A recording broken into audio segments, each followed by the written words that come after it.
Not yet. Now we are live. Okay. What it do, y'all? Yo, what's good, y'all? That it definitely seems it feels weird already without the bug Man, so like buzzing in your ear. yeah, we got we gotta do something for him, man. Yo, no book of, but supposed to be Eli. You know what I mean, and then you do your. We should have had like an extra room. Just had it like a hat on like a stick or something. We should have told him to. We should have told him to put his laptop on, but just have it like blank or whatever. Yeah. What up, Niji? What up, Amber? Shout out to Amber, man. She always checking up on me, man. That's like a real sisterly love right there. Word. Yeah, shout out to Amber. What up, Nij? Big bro Niji. What up, Michael? PJ says, I said that right. 52 podcast. Merciful. All right, so how was your day, Ju? Oh man, the same. You know what I'm saying? Full with activities for my kids when they get out of school today. So I mean basketball, then dance. You know what I mean? I only have a good time when I get to come here, you know what I mean? Talk my shit on the live stream on Thursdays, man. Thursdays is when it's lit at night, you know what I'm saying? Yo, well, today started off very well for me. You know what I mean? I went to McDonald's to get breakfast, whatever. What? And so they gave me an extra hash brown, you know what I mean? That don't sound like a beautiful day, McDonald's. Come on. The hash browns the hash browns at McDonald's is on point though. You can't even front on the hash browns. I don't eat them shits. Nah, you don't like them shit? Yo, put a one in the chat if y'all fuck with McDonald's hash browns, man. Is it just me? It can't be just me, man. Them shits is delectable. But yeah, had a long day at work, you know what I mean? And now I'm ready to talk my shit, talk extra shit, because we gotta make up for Eli not being here, you know what I mean? Yeah, man. Yo, man. Put you know what I mean, prayers for my boy. I know I wasn't the only one. You know what I mean, Eli just got a BBL done, y'all. So when y'all see him, he gonna be sitting different in the seat. You know what I'm saying? So be nice. Yo, shout out to the bro Eli, man. He the only unnatural guy, you know what I mean, that love natural women, you know what I mean? He a hypocrite, but it is what it is. It is what it is. All right, how much you got in here? We got in the building. Let's get to the guests. Daisha look like she ready, so we're gonna start with Daisha. Hey y'all. Hey, what up, Daisha? What's up? As he said, my name is Daisha. I'm from Baltimore, and I'm working on doing poetry on YouTube, y'all. So check out my Instagram at Lovely Miss May. We got Black Girl Poetry coming soon. Okay. I had that Baltimore asking. Yeah, that's a fact. I was about to say, yo, ain't Just Hilarious from Baltimore, right? Yeah. I got that accent. Yeah, that's crazy. Yeah. All right, shout out to you, Candy. What's good? Hi. What's up, I'm Candy. I'm from Florida. I'm a co-host of Queen Talk Podcast, and I also about to launch my lingerie line, Luxury Candy. So look out for that soon. You know. You modeling? What happened? You modeling? Yeah. Okay, all right. Yeah. Look out for that. Okay. Yes. All right. Look, 8 and the Perbs coming out. Go ahead, Hello, Lexi. Hi, everybody. Hey. I am Lexi. How's everybody doing tonight? Everybody looking good. Fine. I lost my train of thought with that lingerie and candy and the whole thing. I was like, what? Dang, I was like, what was I gonna say? Hold up a second. I was like, whoa. My masculinity came out. I see too. Oh my gosh, she is funny. But my name is Lexi Maxwell. You can find me on the World Class channel. I think you can see it on the back. Noble Girls, and I'm originally from New York, New Jersey, and I now live in Arizona. Welcome. Thank you. Welcome. And we got Talk with TK in the building. Hey y'all. Hey. What's up? Hey, so I'm Michelle, aka T-Lo, with no rapping behind it. I ain't got that for y'all, but we have an up and coming podcast, me and my partner. Go ahead, Canary. You on mute. Is it on me? Yep. Yeah, there you go. Hey guys, I'm Canary. I'm from Compton, California. Michelle, mute your phone. Hi. I'm from Compton, California. I also am on the podcast with T-Lo, aka Michelle. Also, I have a clothing boutique, K Collection LA. So you guys can follow me on Instagram, and that's with 2K. So it's KK Collection LA. And I also have a clothing line for my daughter called Color Kids. And that's also with the K. So as y'all can see, I'm obsessed with the K. So yeah. Shut up, you. Go ahead. So what y'all talk about in y'all podcast? Man? Relationships, friendships. We're mainly relationships we're tackling right now. So okay, all right. Sounds like right up our alley. But nothing is exempt at all. We want everybody If to you want to talk everything about it, let's talk about it. We're gonna get into that one. We're gonna get into that one. We got a couple more in the background. Y'all ready? I don't look like they're ready. I don't know. All right. Let me know when y'all ready. We're gonna add y'all in later. Nairobi, you ready? I think she's just here to listen. Oh, you just here to listen? Jay, you too? Yeah, they're just here to listen. Okay, got you. All right. So let's get into the first topic. Should men be more understanding to women that's masculine? I feel like they should be understanding. It's a video for that. Yeah. So this young lady said it was a reason why she was masculine. It's the forced to be strong. It's probably forced to be strong. We don't want to be strong. We've been forced to be strong because the men have become so weak. You don't date, you don't marry, you don't work, you're broke, you're a baby daddy to 3 and 4 kids, you don't want a girlfriend, you don't want a wife, you want to live in a roommate who acts like a wife while you lay back and receive the benefits of her giving you wife duties. Then you want respect. Respect is earned. Being submissive to a man who is not doing what real men do is insane. Therefore, if you want a good submissive woman by your side, make sure that you are a good respectable man doing what good respectable men do, like work, date, marry, lead. Because love and sex alone won't keep a relationship strong. A woman being able to respect her man will. No, we don't want to be strong. We've been forced to be strong because the men have become so damn weak. Take a look at my comments. Weak men. Let's go, Nat Nation. Be smart, date smart, choose wisely. And remember, I told you. I bet you she's single as fuck. Please, can I say something? She had a lot to say in that one, man. I mean, I agree with some of the things she said for sure. I don't think that's masculine at all. What's That's not masculine. She just stating what you want.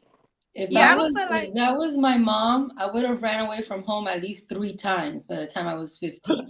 I would have ran with you. Yeah, I don't feel like what she was talking about is related to masculinity. She talking about how to be in a healthy relationship. That's a total different topic. Yeah, that nothing is masculine about what you want. This is what she desires. Right. If that ain't masculine, I think her aggressiveness and the way she looked is masculine. Yeah, she was maybe that's what it was. She was real aggressive. Yeah. It's the I way she feel was like looking. I feel like she could get somebody pregnant. Do y'all think that men should be more understanding to why women are more masculine these days? I want to say that I feel like it's up to a man if he want to be understanding about it or not. Like if it's a female that's extremely masculine, you can be understanding, but you don't have to pursue her. Like I understand that you're masculine. I understand you've been through some things, but you go here that way, sis, with your masculine energy, and I'm gonna go somewhere with a feminine energy at. I don't feel like a man should have to tolerate it at the end of the day.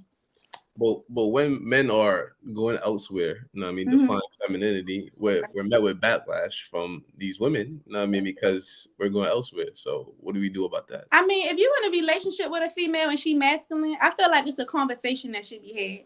Like, listen, baby, I just feel like sometimes when I'm bring an issue to you, you be real masculine and aggressive. And I would like to know if you, not I would like to know, but could you pipe it down a little bit and talk to me with Say some that. respect? Like, it could be a conversation. If she's still masculine after that, it's a wrap. She gotta go.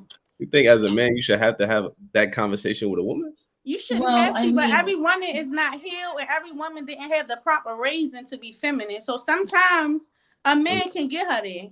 I mean, I feel like a man should create a comfort zone for a woman to let down that wall. Like, he should be understanding to a certain degree, but he has to create that comfort zone for a woman to let down that masculinity that she may have because of what she went through in her past. Like, we don't naturally want to be masculine. We're like, every woman wants a man, right? We don't want to play that role, but a man has to create and give us some type of comfort and safety that we can be okay with letting that role go and allowing him to just do what he's supposed to do. And then we tap more into our feminine side and domesticated and all that. I also think when you're in a relationship like that, you need to have a safe word. You need to have a safe word because that's a big conversation. You know what I mean? And you have to be like, babe, when I say cowboy, that means that you're going into your masculinity thing. Like, because these days, like, you have to show women some grace. You know what I mean? And a lot of us have been out here, creating businesses, doing a lot of things, like competing in a different way, but we're still like very feminine, and we'll be feminine and soft to our guy, but not to just every guy. Right. So I know, I'm Latina, I come with a lot of fire, a lot of spice.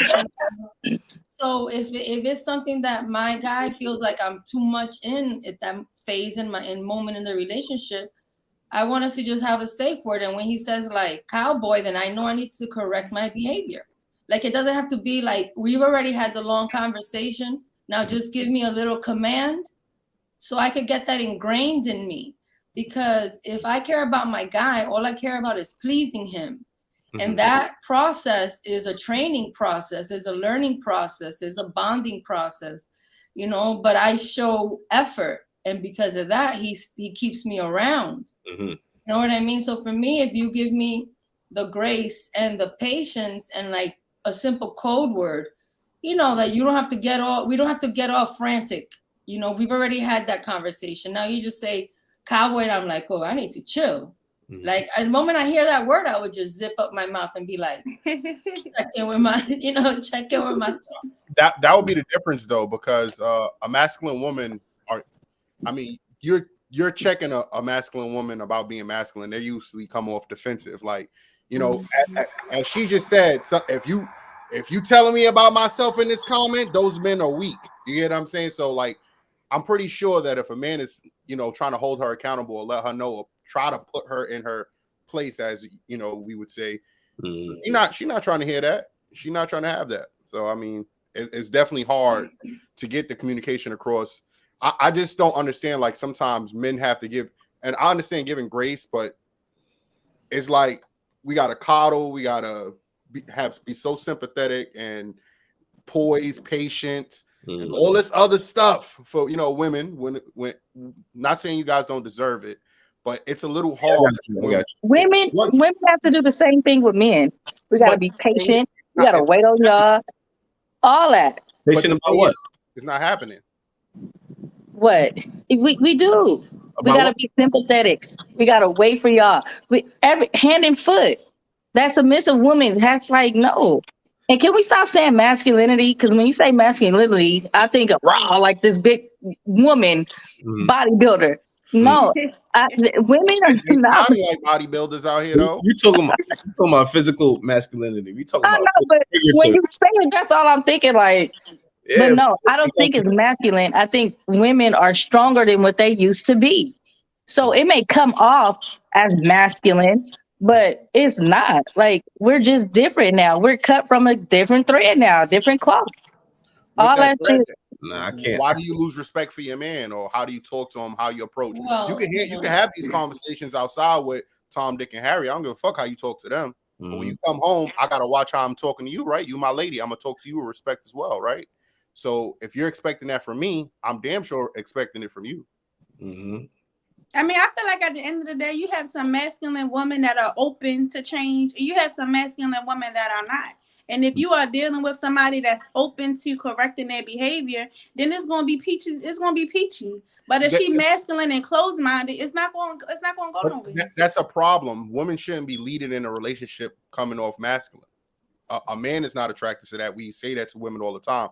Can somebody please define masculine? Because I think we all have like our different opinions on what we feel masculine is. I'm thinking of an aggressive woman. Like I'm thinking aggressive too. Yeah. But I also feel.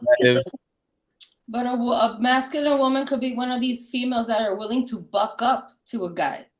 You know, like that. When I see a woman, that's not cool. That's masculine. It's aggressive tone, delivery, approach. That she's able to get in his face.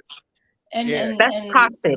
That's very toxic. Yeah. That she thinks that they're equal. She thinks that she's equal. A woman can never be a man's equal. So that should be out. And if she feels that way and he allows and he's doing something that he's not masculine enough for her. Because a woman should never be able to overpower a man in his masculinity at all, I feel. I agree. 100%. I agree with you, but that's not realistically what's happened. Like you said, your partner Taylor said. So then it's subjective. Women are different now. So women have the opportunity to bring their own money. So with money, they equate that to, you know, I'm on a level as the man. They're not thinking about nothing else. They're equating, oh, my success means I'm the such and such, the head honcho of the relationship, where they kind of got it mixed up a little bit. You know what I'm saying? Right. The problem is, why is any man building anything with a masculine woman if he know that that's not what he wants? Facts. But if that's a majority of women that you've seen, you know what I mean?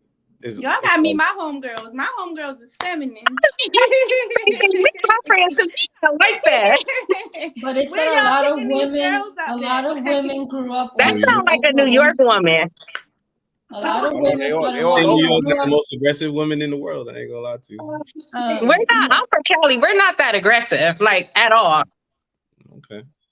I mean, a lot of women grew up in that Oprah Winfrey generation. You know, the Little Kim and the Foxy Brown and the Raw Diggers, you know, back in the mid 90s, where we were kind of told to separate from the traditional way of being. And I think for me in my early 20s, I was kind of caught up in that, you know, and it threw me off because culturally it's not the way I was raised. When you say caught up in that, do you mean like as far as being aggressive or quote unquote masculine? I feel like not to the extent of that lady that we just saw, but I definitely was making money. I was a hygienist, you know, I was 19, 20 years old making $40 an hour. And I thought I was the shit. Like, dude. So you thought you were, did you think you were a man's equal or? You know, Canary, like I didn't go that far to demonstrate that behavior, but I know internally I was like not being honest with myself because I didn't grow up and I didn't grow up that way and it didn't feel right. And then when I started to be more the way that I wanted with a guy, regardless of what my girlfriends were saying, I felt so good about it. Like wanting to just go home get home from work so I could cook for my guy and just be with him. Like that felt better than going to another happy hour with my girlfriends. Yeah. You know what I mean? And then I just started like really living my life in that direction of like, this is what I really enjoy.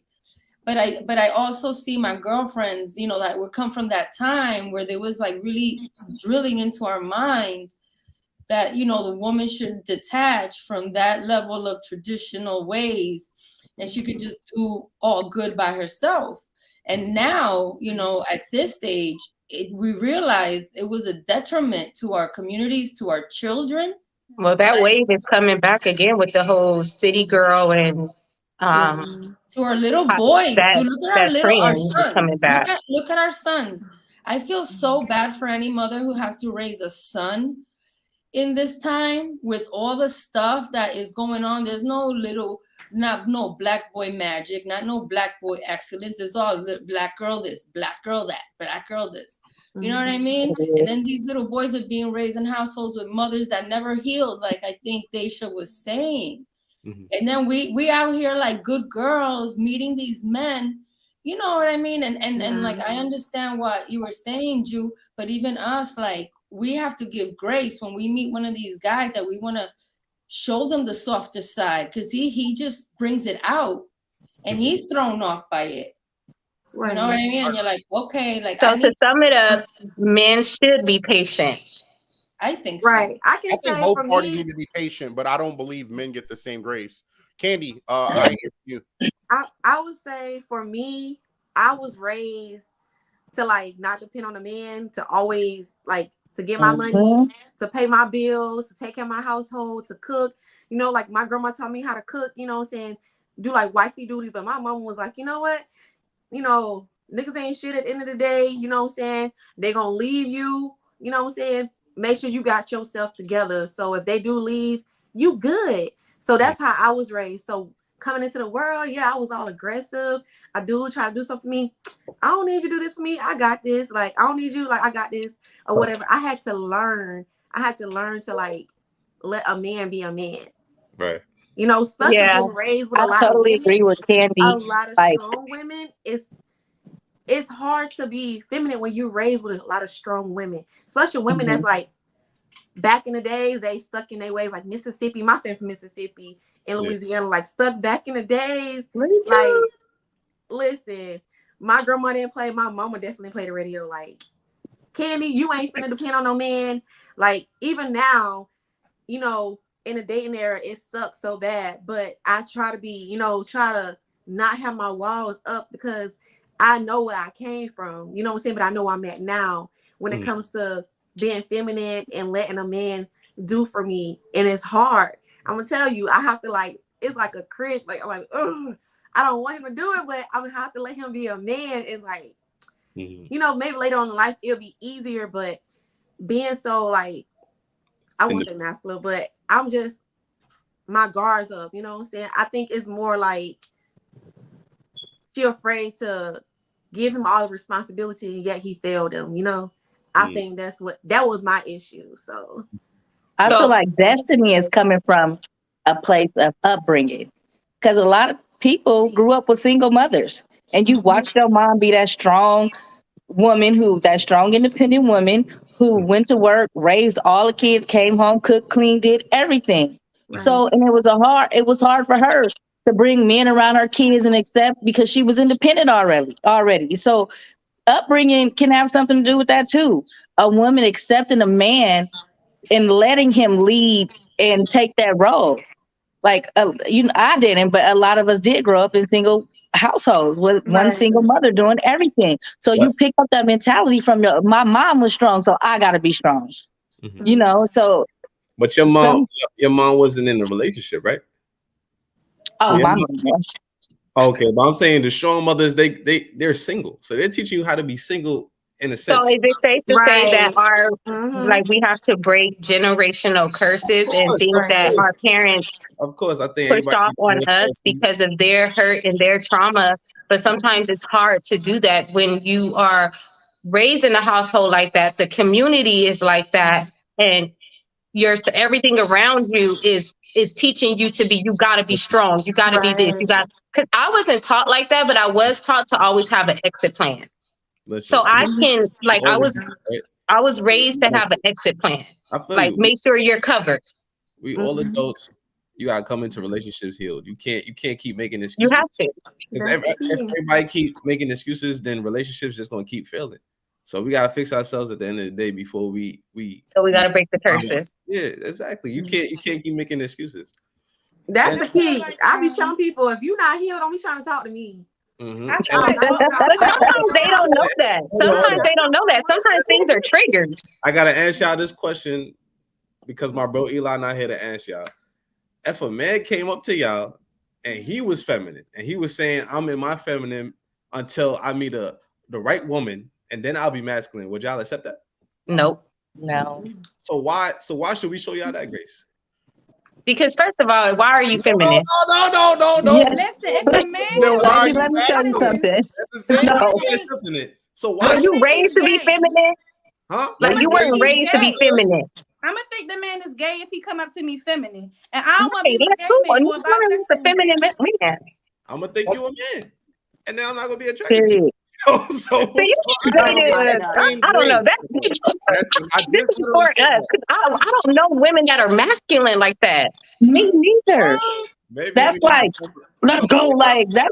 No.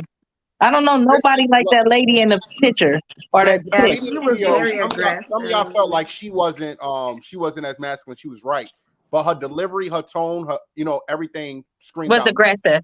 All You that know was what I'm saying? wrong. Okay, so like as a man, if a woman 9 times out of 10, the masculine mothers don't want their sons dating a woman that they portray. So it's even crazier to hear women say this. Her energy right there, if she would have heard her son wife talking to him like that, she like, oh, I don't like her for you, son. Oh yeah. Oh, definitely. They don't acknowledge Definitely. it when they hear themselves speaking it. You get what I'm saying? And back to like the man might be feminine. A lot of these guys are raised by single mothers, so they might have some feminine qualities about them. And No. I don't have the same. I be trying to rough my son up. If a guy steps up to me and he has feminine qualities, I'm gonna make him my wife. Agreed. And on that same Facts note, on that. men should men I feel don't want a wife, a nigga as a wife. So if a man steps up to me with feminine qualities, he can go take his wifey ass over there with the next woman who's looking for a wife man. And that's Some the women woman like that's that, saying to though. masculine women. No. You'll take that Some husband women be ass with for feminine somebody men. else. No. with But that same approach. I feel like ultimately the problem is people. I feel like the problem overall is how people were raised in society. I feel like a lot of homes promote unhealthy ways to be in a relationship, and I feel like society promotes it promotes destruction to relationship, like tourism. It just you know what they're teaching to make sure your woman is happy and not your man. That's been taught from the beginning of the time. Make sure. What do men do to make sure women are happy? Every situation. We just brought up a scenario. Y'all saying if a dude is feminine, you saying get the fuck out of here. You my wife. But y'all, come on now. That's not even realistic. Y'all know. That's not No. true. Y'all reaching. What are men doing to make sure women are happy? You said. Yeah. But I'm not gonna lie, because when my son do certain things, Everything. I be like, Men are doing everything, do, every single thing to make women happy. That's what men do. Is figure out every single thing to make you happy, and then it's still not enough. It's still not enough. Like for some women, it's not enough. Let me ask you, what do women do to make men happy? Well, women really don't have much to offer a man besides her vagina. One at a time, yeah. Outside of sex, what do women do to make men happy? But I just said that. I just said women don't really have much to offer a man besides her vagina, right? Like, I disagree. And that should make y'all happy. But I'm not a woman that you got to jump through loops and all that to make happy. It's the small things that make me happy, the qualities, the integrity, the type of man that you are, what you stand for. That's enough for me. I'm not going to, you as a man and the person you are is enough for me. You don't have to do all those. I don't put men through the test, but I wanted to know. It sounds good, but we that's a fact. You gotta take you out. You gotta take you have to know who you're dating. Hold on. He has to do what? Deja says she has some things. Go ahead, Deja. So I feel like me personally, if I was in a relationship with a man, the things that I would do to make my man happy, I would listen when he talking. I wouldn't be all aggressive. Talk to him with respect. Like, I feel like all that aggressive, I want to be the man. That stuff is lame. Like, if this is a real king, you're going to get king man treatment. You're going to be listened to. But I'm also going to voice, if I'm feeling uncomfortable about something, I'm going to voice it to you respectfully. I feel like just keeping it respectful and healthy at the end of the day for us communication-wise, everything else will fall in place. Daisha, so if you're not getting queen treatment, are you still treating him like a king? I'm not tolerating him. He gotta go. It ain't Okay. even no negotiating. As you should. Okay. Right. Okay. For I sure. feel like men set the tone for a relationship on how a woman's going to treat you. But the Like woman do too. we typically follow their lead. If he's, well, I know for myself, if you're nice, genuine, authentic, and real and open up to me, then that's going to tear down my walls and my guards. And I'm going to give I reciprocate the same energy. I pour into you what you pour into me. Right. If I like you. If I don't, I'm transparent and I say it and I let you go about your way. I'm too old to play with you. Right. Yeah, I agree with that. And I feel like the women do the same thing. Because if you come into a dating situation messy, then you're going to throw the whole tone off track. So it's both ways. That's why I date with no type. I don't have a type. Because if I keep dating the same type of man, I'm going to keep getting the same results. So I'd rather date different and take that person for who they are. Because once you show me the same traits of a last man, then I probably, more than likely, we're not going to move nowhere. It's not going to go nowhere with me. So I'd rather not have a type. That way I get different results from different people or different guys. And I work with that. Can I ask all y'all a question? Because even with you saying that, you might be picking the same type. And I applaud the fact that you avoid dating the same type because it shows some type of growth. But how do you know if it's something that you're picking rather than something that you need to fix with yourself? I don't know. I won't know until I'm actually involved with that person and we reach different levels. If multiple guys I've dated said the same thing about me, I want to self-correct that. Because obviously it's me, it's not them, right? Mm-hmm. But I don't really have people who say the same bad things about me. So they say different bad things? I'm the perfect woman. No, I'm joking. They say different bad things? No, I don't really have people that say, it's like me, like once you cross me or you do something to me, and I'm a very forgiving and understanding person. So in order for me to leave my relation, well, let me say this. I've never really been single. This is my first time in my life being single I've been single for 2 years. So my relationship has been long-term relationships, right? So I've never really been single. And the people that I were in relationships with, they've done something to me. Now, I may have retaliated in my younger years doing something back, playing tit for tat type of games. But for the most part, people that I dated within these past 2 years, I've let them go because I don't want to continue on something that I know I don't have an interest in you, right? Like, well, I'll go on a date, I'll see if we meshing and whatever. If it doesn't work, I'm transparent. I'd rather friend zone you. I now let them know that. I don't accept gifts, date, any of that for a man that I don't see a future with. Okay. So that's just the type of person I am. And a lot of it may come from my growth. I don't know. And I also think, to answer your question, Ju, I think it's a matter of being self-aware. You know, like if you are aware of yourself, your behavior, and things of that nature, then that can promote healthy. That will promote healthy behavior if you open, to bettering yourself, and that'll avoid some stuff too. Oh, I love what you say, Daisha, because I believe that a big lesson for humans is self-mastery, mastering the self. That's a fact.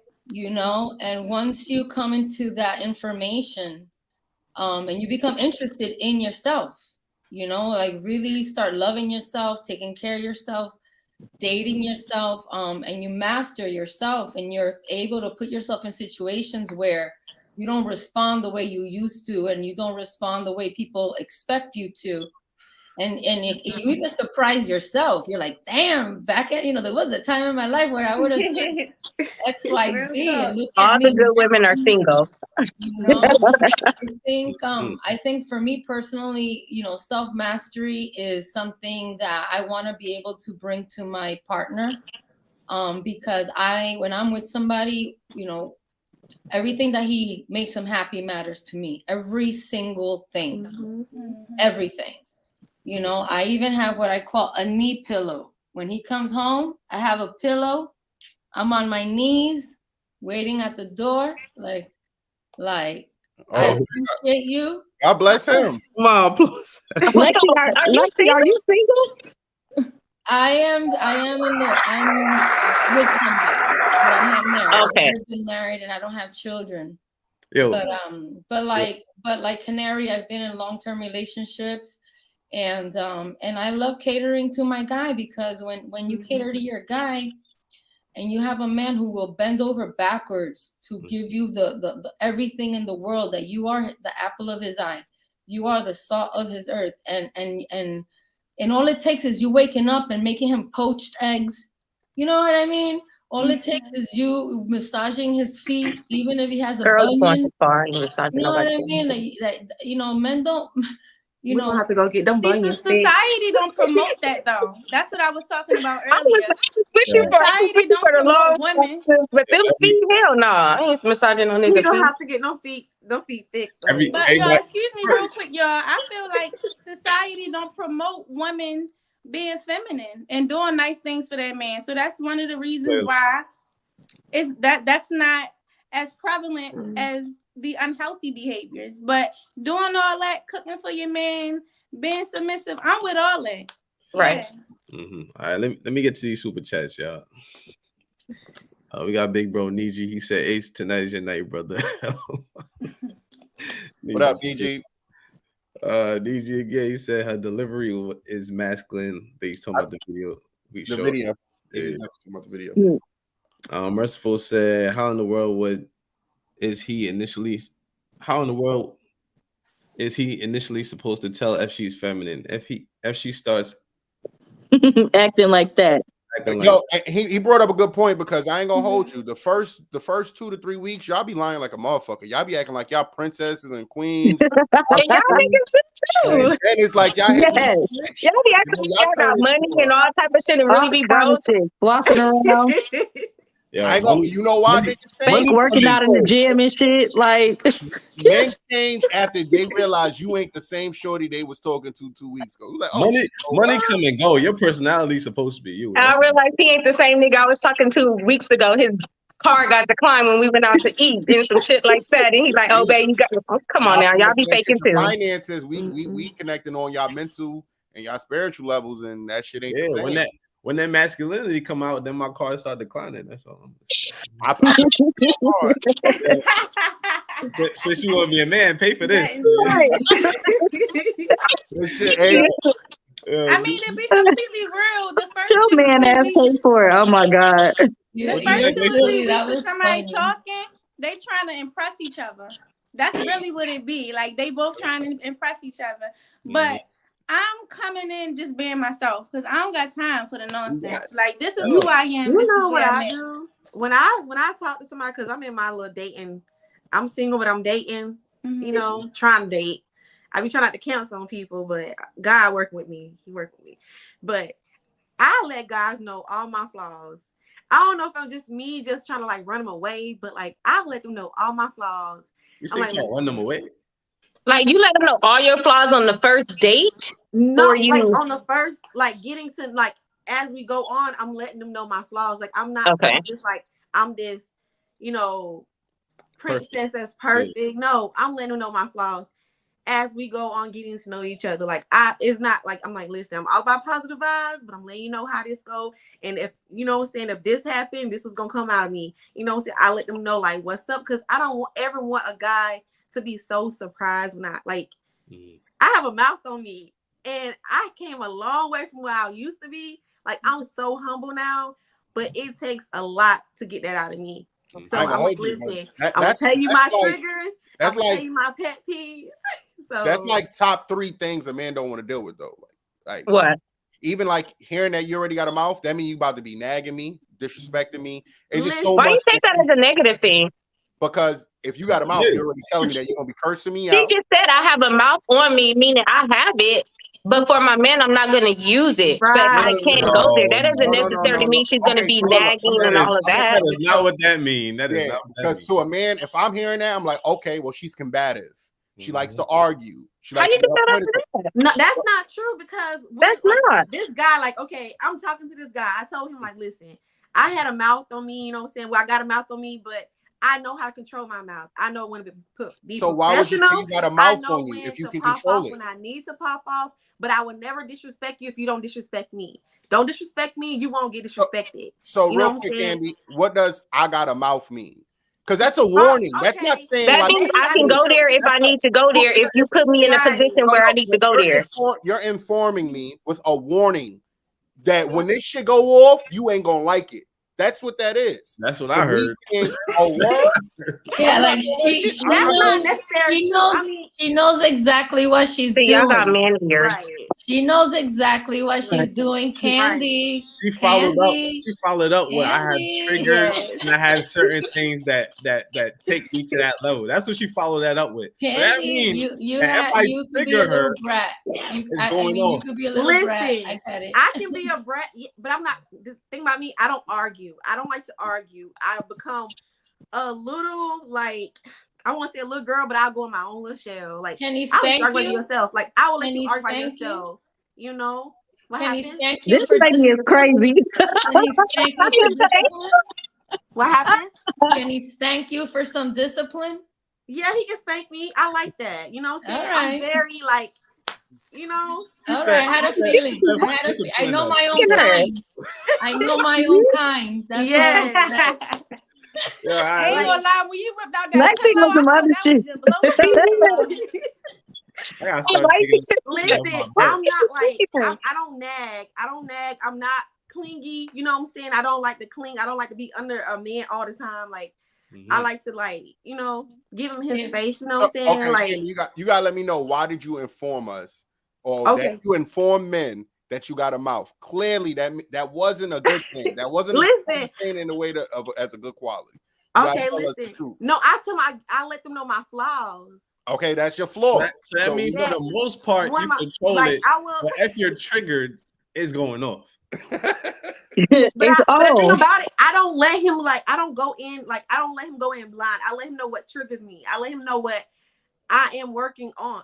You know, and if he have the patience to wait, you know, patiently while I work on these things, or help me work on these things. Like, you know, I'm not like a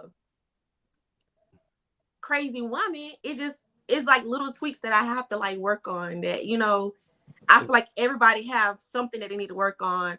You know what I'm saying? They're almost there, but they're not there. They make me a little push or a little motivation or whatever the case is. And I let people know, like, hey, this is what's going on. You know, A to Z. I don't try because I don't ever Can I want ask to a question where from a person man's think that perspective? I got, you know, I know it all, because I don't. From a man's perspective, what she said, is that a red flag for you guys? I would say being the whole mouthy thing. I think that can be like I said, it could be like the top. You said mouthy, but she didn't. She just said I have a mouth on me. Like, I think what y'all hear, because of y'all past trauma that y'all not healed from, that y'all automatically put that as a negative thing. Right. Y'all not healed. No, you got to understand. Nah, you're not healed. Can I talk, or you gonna keep doing this? Go ahead. When she initiated, she said one of my flaws. She didn't say one of my great qualities is that I got a mouth for me, because that means you communicate, and I would take it to that. Now, if you started off saying it's your flaw, I clearly know it's something wrong with your mouth. It's negative. It's a negative. But the thing about it, I'm good at communication. I tell people, like, this one guy I talk to, I say, So why would it I'm be big a on flaw? communication. I have a mouth on me, you know what I'm saying, to a extent where if I get triggered, it takes a lot to get me upset. You know what I'm saying? And I let them know, like, hey, people can be like so nasty to me, and I'm gonna be calm. But it takes, you know what I'm saying? It takes a lot to get me there. But once I get there, just know, like, it's up. Yeah. I feel like I can relate to her, so that's why I'm questioning it, because I know I do have my mouth is trying to lethal. make it seem like it's a good thing. No, No, But I'm not saying it's a I'm good not saying thing. I'm saying it's a flaw. Like, if he want to stay and, you know what I'm saying, see it through, he can see it through. If he don't, he can leave. Like, that's fine. but the important thing that you said in that is that you're working on it. So once you're working on it and we see the progression, then it's okay. It won't be like a red flag. You know what I mean? Right. All right. This is to Lexi, I believe. It says you're supposed to represent your guy when he's not around. A male shouldn't have to give you a word for you to conduct yourself in a way that should be natural. How you feel about that, Lexi? Well, Excuse me. I think that would ultimately be my goal, right? To be his masterpiece, right? So I would, if he gives me the answers to the test, there should be no reason why I should fail. That's true. So if I show dedication, I show devotion and loyalty and obedience, then the man is going to make an effort into teaching me and showing me what he wants from me. And, and then I'll go the extra mile, because pleasing him is what matters to me the most. Like, I don't care about nothing else. Everything else could wait. Because when you have a man provides you with a lifestyle. He provides your children with a lifestyle. And I think that's a privilege. A lot of women live privileged lives with men who are out there working, and then those men don't really get appreciated. She doesn't even take the time to make them, fettuccine Alfredo or whatever, or go take a fettuccine Alfredo class if that's his favorite dish. Show him, like, something, because at the core, a man who has his shit together doesn't demand a lot. Like, just have a Saturday. Lexi, you're gonna be engaged in a minute, girl. I agree with her. Have your knee pillow. Have your Saturday morning. Finding that man to pour that energy in too. Get your Saturday morning alarm at 8 a.m. and go. That's BJ time every Saturday morning, 8 a.m. Baby, I'm on you. What a great way to start the weekend. Okay. And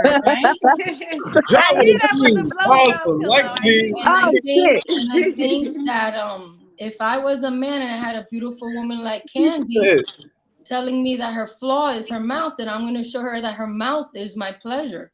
And I'll keep her mouth busy so she can't talk that much. Way to flip that. All right, now. Way to flip that. You're not about to be in the whatever that is you're in long. You're gonna be married, girl. Yeah. You're definitely gonna be married, man. Hey, Jen. Lexi on the way. Have y'all dated masculine women? And if so, when did you find out she was masculine? Like, how long did it take you? Wait, hold on, Daisha. Let me finish the super chat. Oh, Merciful said, "How would a good man be able to initially?" Oh, I said that right? Yes. Let me get to the next one. Shout out to Merciful. Joseph Holly said, "Women want love in a relationship, and men want respect first. I don't think women get that." It's very important. Yeah, I do think that's a big problem in society today. No, women don't want to be loved. Women want to be desired. I love myself. I'm good.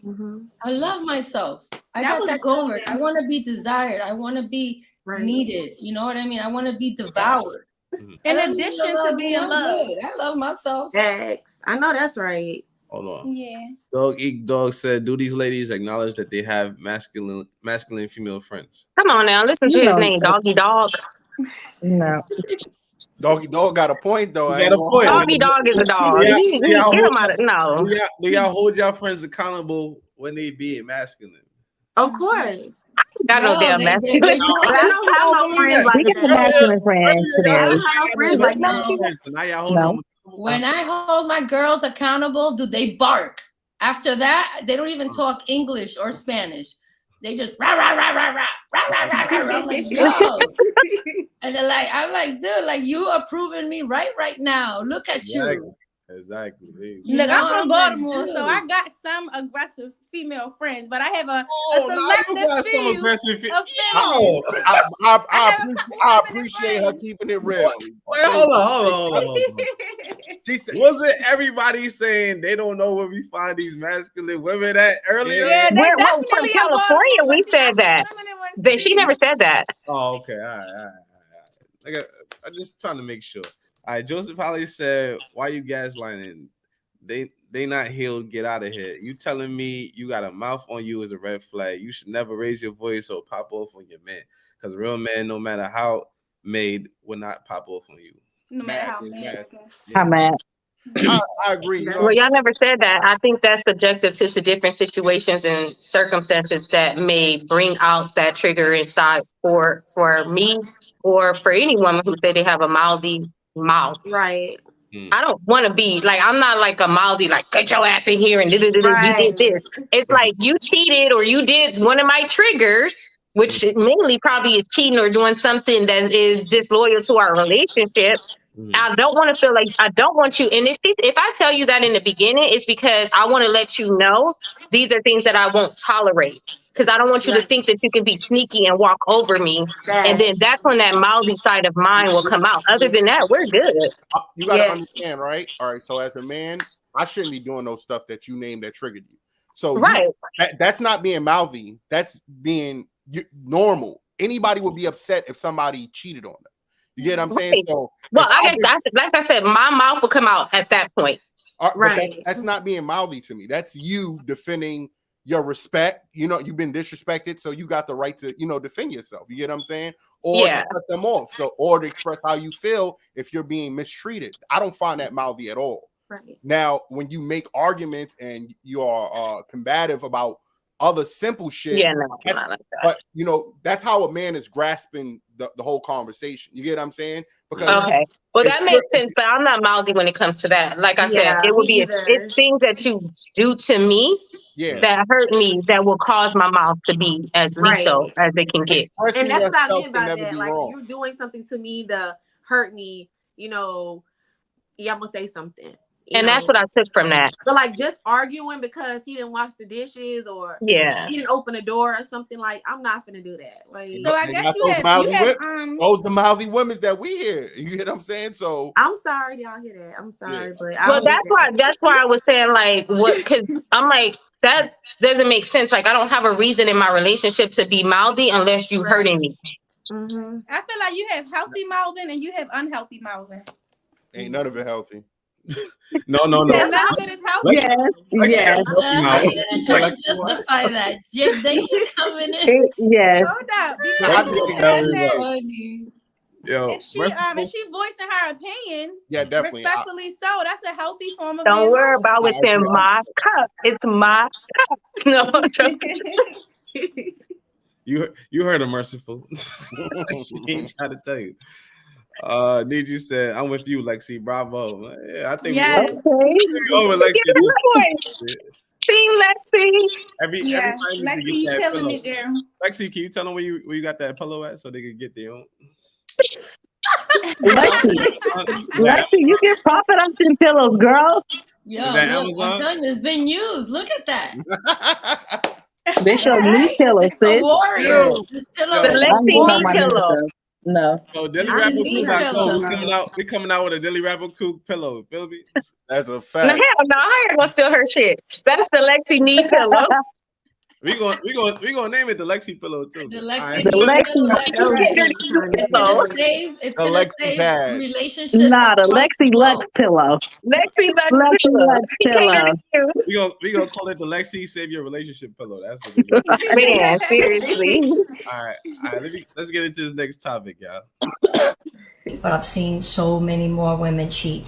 And being a woman myself, I get to be an insider to the things that women talk about. And yes, they will admit to one another that they cheat, but you will never hear an ounce of remorse. They always victimize themselves. What they'll say is, instead of saying, you know what, I cheated, it was wrong, it was dishonest of me, it was betrayal, and I'll never do it again, what you will hear is, well, I cheated because I had to. He wasn't giving me what I needed and what I deserved as a woman. And all the other women will, jump right in and, be victims and victimize her, saying, oh, you poor thing. He should have treated you better. You take care of his kids and you do this and you do that. And he should have appreciated you more and you wouldn't have had to go screw another man. But it's really quite scary how they do that. But they're never remorseful, and they always shift the blame. Our marriage has been failing for a while now. I know it's because of my weight. Husband even makes little jokes to confirm it. You have two options. Option A is to stay with your wife for the rest of your life. Option B. I even got comfortable stepping out with my ex. What do you think you're doing? I even started making petty jokes of my own. Who has made you cry the most? Who has the nicest body?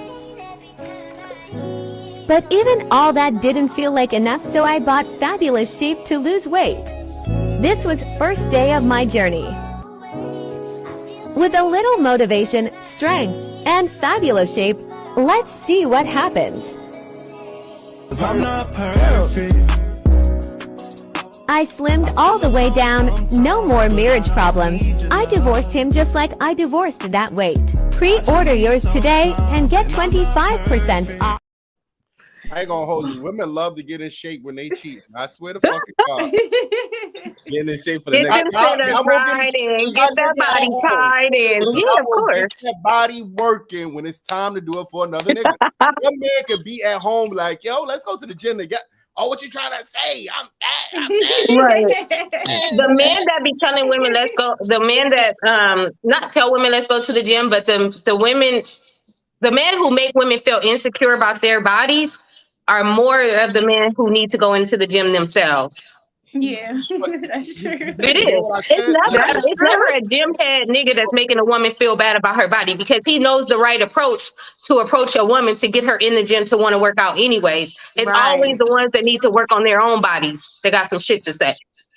No, because I'm gonna do that. Before we get and you probably need to work on yours too then. Yeah, look, and look, but I lead by example. I go to the gym every day when I'm telling my lady to come with me. So, but you might be. Well, I'm not saying it for you to get offended. I'm saying let's motivate. You help motivate me. Let me help motivate you. If I'm gonna get a stink ass reply, you can stay your ass home. I agree with that. I agree with that. But I said, but I don't think you heard me. I said the men who make women feel insecure about their bodies are the ones who need to go to the gym themselves. And 9 times out of 10 don't go.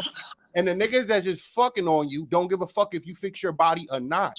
And you go out and try to please that nigga by working on your body. So I kind of agree. I agree with that too.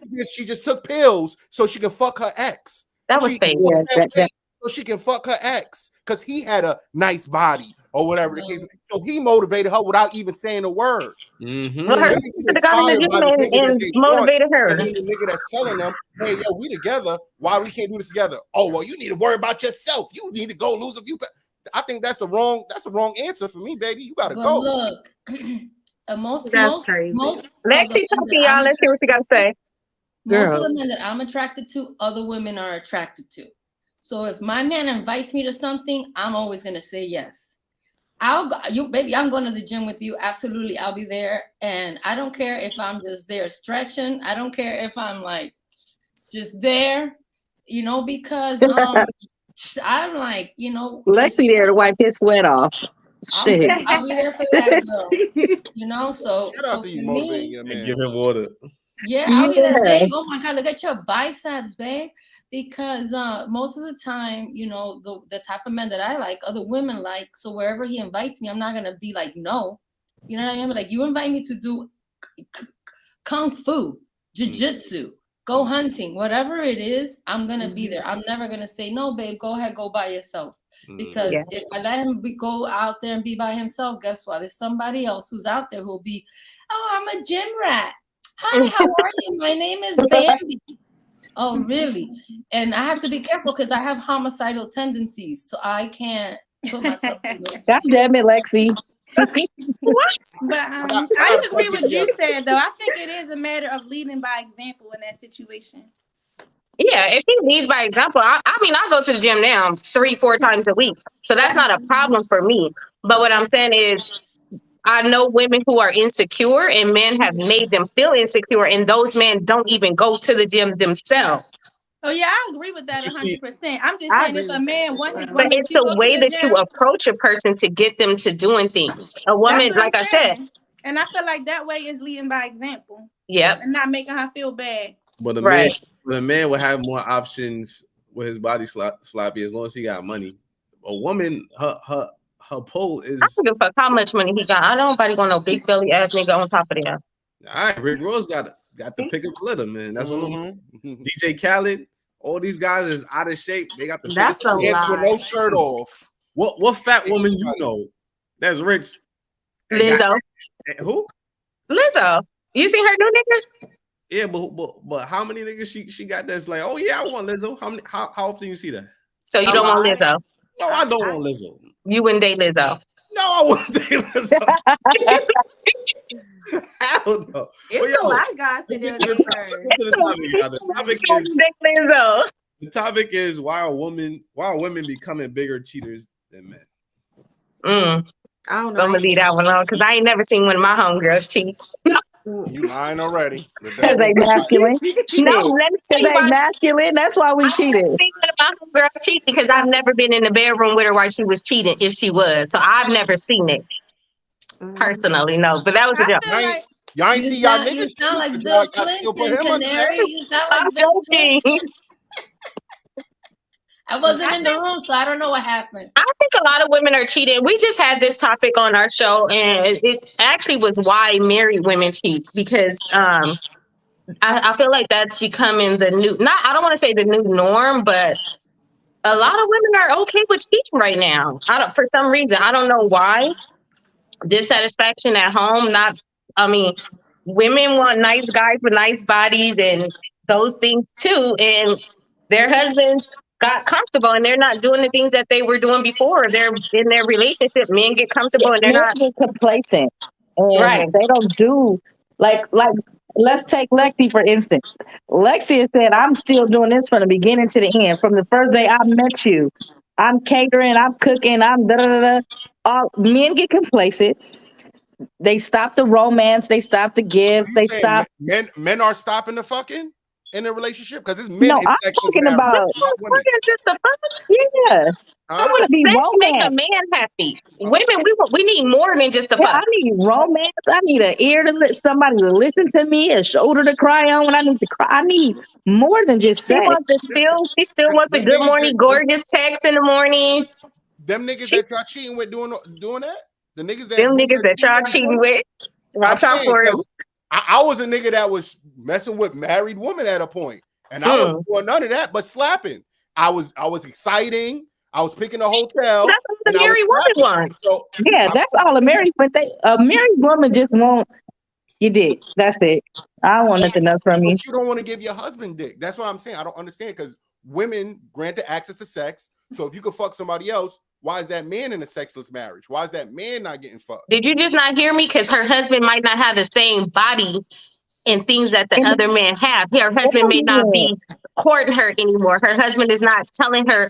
Women, like, they want to feel good about themselves. Because when you're in a relationship, long term or a marriage, that kind of goes out the window. They stop doing the things that they were doing in the beginning to get you.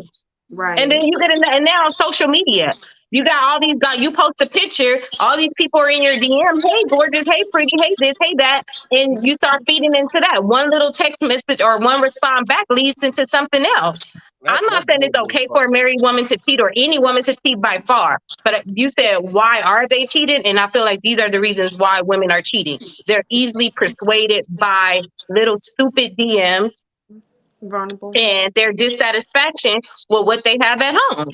I feel like they're either desperate for love, they either hurt, or they just addicted to sex. They're just I'm against cheating 100%, but I think that's what it all boils down to. Well, I think they're selfish. Yeah, that's it. I think that they're not thinking about the destruction that they're doing and bringing to their family. It's a destructive thing when a woman cheats. It's not the same as when a man cheats. And why, Lexi? Why is it so frowned upon for a woman to cheat and not a man? Like, why? It's not okay for either parties, but I do feel like. But why does the woman get so much ridicule? Because I feel like her emotions involved. Like, feelings and stuff get involved. Hold on, let me say this real quick. I don't feel like it's okay for anybody to cheat, but for a woman to cheat, you're defiling yourself. Like, you are a queen. Like, that stuff should never even be happening. That's my perspective on it. You defiling yourself if you, technically, you're defiling yourself if you sleeping with a man every night unmarried. Like, so that don't matter. That's true. But at the same time, me personally, I just feel like if a woman cheat, it's a whole different form of disrespect to yourself and your man. It is. But let me say this. I feel like a lot of women are cheating too because think about it. Back in the days, or I'm an 80s baby, when we had Little Kim, we had one rap influence, right?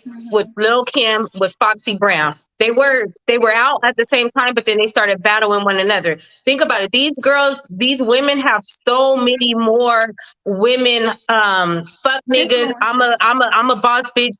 I got 5, 6, 7, 8, 9, 10 niggas. They got the gorillas. They got the my city girls. They got the Megan Thee Stallion. They got the Nicki Minaj. They got all of these heavy hitters in the rap game influence women that it is making it easy for them. That's constantly ear fucking them. Yeah, cheat. You can do this. You can do this. You can do that. Have more than one nigga. And so women are gravitating to that. They're listening to that, and that's why they're becoming bigger men. That's true. I feel like that's true, girl. If you 40 plus, should no little 23-year-old rapping influence you to cheat on your man? Ain't nobody influencing me to do none of that shit. At my old ass age, if I'm gonna do it, I'm doing it because that's what I want to do. Ain't nobody about to influence me. Now, especially when these women are going back home to their husband after they go in the studio and they make these tracks, they're going back home to their boyfriend, right? And staying with their boyfriend, cooking and cleaning. They fucking up y'all relationship, and go back home to their healthy relationship. So y'all looking stupid. It shows how gullible and dumb the women that's following that are. Yeah, if I'm doing what I'm doing, is because I want to do it. Believe me, ain't no 19-year-old rapper influencing me to go throw a party. Everybody not built like that. Everybody is not built like that. Some people really want to live up to the music. Then your mind is weak. You weak. They is. I mean, they could but be Michelle, weak. That's a lot of what's going on. With 40-year-olds, yes.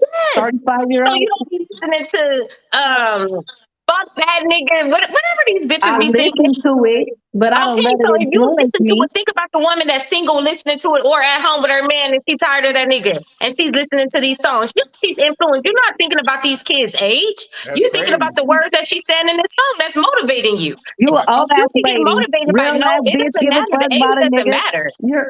It matters. And My mama's people 60. also grow at different stages of their life. Somebody can be 19 at 35 years old, all the way to they 40, and they finally wake up.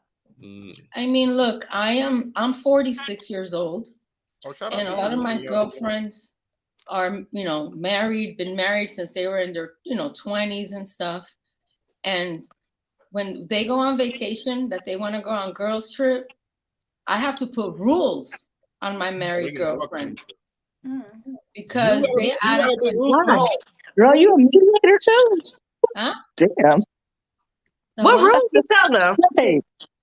Because they want to mess around with the bartender, with the cabana boy, like they dipping out. We have to. They on vacation. Let them live. Lexi, they are on vacation. Let them live. It's a term. Bro, mind your little business. You toxic. You toxic. You know, it's a term for those, right? What is it? When you flying out to get some dick, they call passport hoes. Let me tell you, I have. Let me. That's not the intention to fly out to get some dick. It just happened while they're there. They came with that intention. They came with that intention. Oh, well, then your friends are coming with that intention, Lexi. All of them when they fly to Jamaica and the girls trip and they on that canoe, they getting digged out. That's a fact. There's not a rap song that made them do that. That's not fucking true. That's not fucking true. It wasn't a rap song that made them do that. They're not listening to this stuff. They like, I'm tired of this guy. Oh my God, something new, something this. And I'm like, dude, like, what's wrong with you? You have a beautiful life. You have a provider. You gave your children a beautiful life.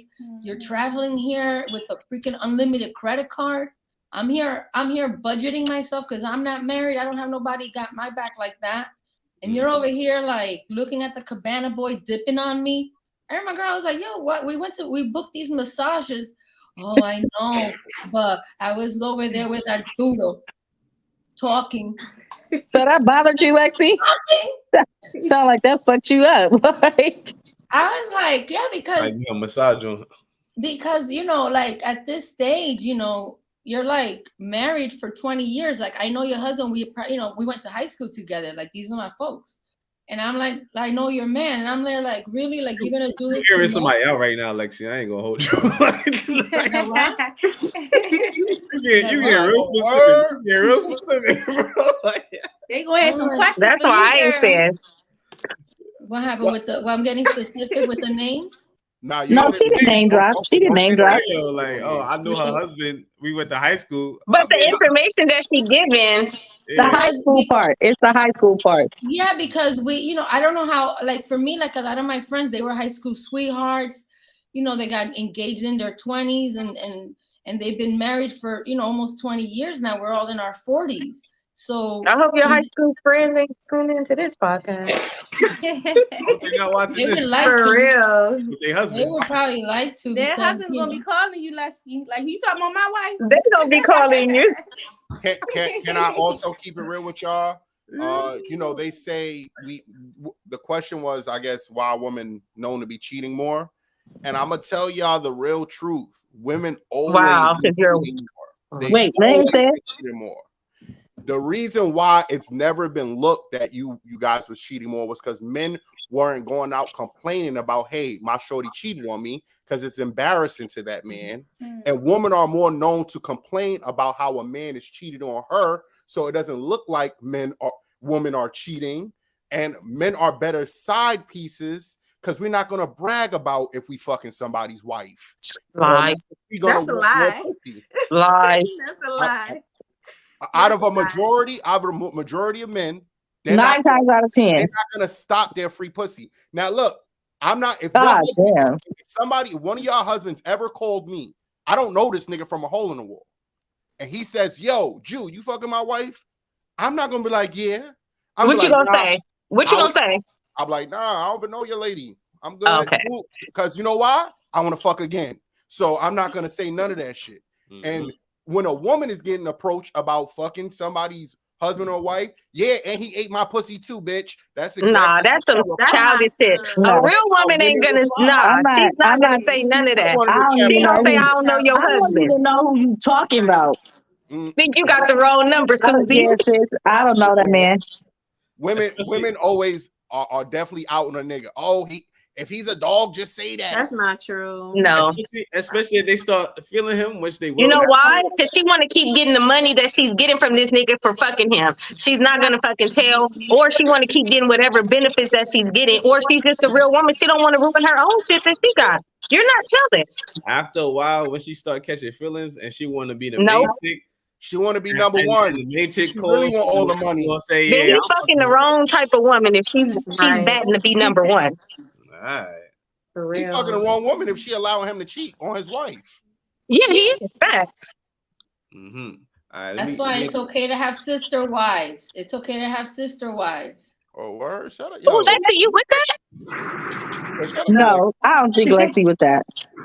No, I don't believe monogamy. I don't believe in monogamy. I think it's ridiculous to hold a man to monogamy, but I don't want to know about it. I think when a man agrees to be monogamous, he's giving a woman a gift, and if he gives her that gift, then she cannot withhold sex from him. So she cannot say, "No, babe." She could maybe occasionally once in a while have a headache, but she can never say, "No, I'm not gonna fuck your dick." If you request it, like, "I'm monogamous to you, and I want you to do this, so you better get your knee pillow and get to work." Because monogamy from a man is a gift. So, but when I enter into relationships, and like I said before, most of the men that I like, other women like, I just ask them that I don't want to know about it. If you go on a business trip, go have fun. If you go on a boys trip, go have fun. But just don't be messy, and I don't want to know about it. I don't pretend to live a life. So what if you don't know about it, but your homegirls know about it, and your homegirls see it? What was that? I'm sorry. What if you don't know about it because he doesn't expose it to you, but he's out somewhere where his, doing his thing, and your homegirls just so happen to see? Are you not worried about the embarrassment, or you don't care about that either? I would tell her to mind her business and go and focus on herself. My relationship is nobody's business. I keep the good, the bad, and the ugly in my relationship, with my relationship. My girlfriends don't know any specific or details or about. Well, they're not gonna know because you told them. They're gonna know because they've seen it with their own eyes. They witnessed it. And then I'll tell them, babe, you know, you got out of control, babe. Why'd you go to the So you are concerned about someone else knowing. If they was to see it, then that would be an issue for you. No, because then the only reason that I care is because it's gonna come to me the information, and I don't want that information. If she sees it and she never tells me, I'm fine with it because I have an agreement with my man. He knows that I don't believe in monogamy. That's not natural to the man. And so do you go in saying you don't believe in monogamy because you know it's not natural to a man? Because I to a certain extent, I agree with you. I kind of feel like it's a conservative way of cheating. Like, I'd rather not know because I can't tolerate disrespect on no type of level whatsoever, right? It's a respectful way of doing it. But if he was to step, I'm not going to go in and tell a man, I don't believe in monogamy because I don't even want to, like, I don't want to open up that gate. Open that door. Well, with or without, you are in a non-consensual polyamorous relationship then. I'm in a consensual polyamorous relationship with boundaries. A man is not going to just be with one woman. Is unnatural to his whole nature. He's gonna resent that. That's gonna come out in a way that's gonna negatively impact your relationship. If you can have a conversation and say, you know, like, just don't bring it home. Like, if you could just do your stuff when you're out of town. I don't want to know about it. So I don't want to be surprised. So I am letting the conversation happen. And I've been in relationships that I know about it. You know what I mean? And I participate, you know, and that doesn't work for me as much as when I don't know about it. I like it better when I don't. But when the information arrives to me, I'm not surprised and I'm not going crazy. I'm just like, yo, let's get this back on track because, you know, it's getting out of order, in my opinion. And then we just get back on track. Can I ask you a question? When was the last time you're not in a relationship right now, right? I'm seeing somebody and it's semi-exclusive, but we are just in the beginning stages of dating, like, you know, 60 days in. So typically, why? I know it may be personal, but because I feel like you're such a good woman and you say all the things, and you may not, and you may live by this and all of this, and it's not that it's not believable because I believe it because a lot of things I do agree with you on. I just want to know, like, what is a deal breaker for you? Like, what caused your other relationships for you to not be single now or in a situation or whatever you are right now? Because obviously you have relationships that failed in the past. And I felt like you were such a great woman and you accept a lot of things and you understand it and you're willing to put up with a lot of things. So why there's no relationship? Because I don't want children. I've never wanted children. I knew very early on I didn't want children. So I never prioritized marriage. And so in my relationships, I always let my partners know I don't want children. But a man, naturally, when he has a woman by his side, it builds inside of him that he wants to procreate. He wants to have a family. Like, he sees those qualities in you. And I honestly, Canary, I just never could, like, put down that wall and be like, okay, let's go. I'm more like, no, you can't be with me. And then you need to move on and go make your family with somebody else. And like my one ex girl, he wanted to have 5 kids. So when we broke up, his wife, they have 6 kids. Oh, damn. Okay. My other ex, he wanted to have kids. When we broke up, he married his wife and now he has 2 beautiful sons. I would assume it was hard to leave you then because it seems like you cross all the T's and dot all the I's. And if that's their one thing that they want from you, I guess I would assume it was hard for him to leave you or any ex for that matter. Right. Yeah, all my exes checked up on me. Every man wants to have a child. Yeah, I ain't gonna hold you. That's a big thing. And even though Lexi is a good woman, if I was in a situation with Lexi, I would probably have to leave her too because I eventually want kids. Though I ain't gonna lie. But I definitely will miss you, Lexi. I ain't gonna hold you, man. That's what I'm saying, Lexi. You out here, a lot of them missing you, girl. Every time I see a pillow, I would shed a tear. Like, niggas, every time I look at a pillow. That made me think of Jenny, Mine, and Jeezy. I can't sleep at night over the pillow. Nigga don't be close to his house no more. Look, Lexi, you made me think of Jeannie Ma and Jeezy. How she ain't want no kids at first. As soon as she met Jeezy, girl, she had that baby. She wanted some takes big. the That's right all that was. man, you know, takes the right man to Let me get to the super chats, y'all. King Confidence said, shout out to my bro King Confidence, man. He got that green check. That's a fact.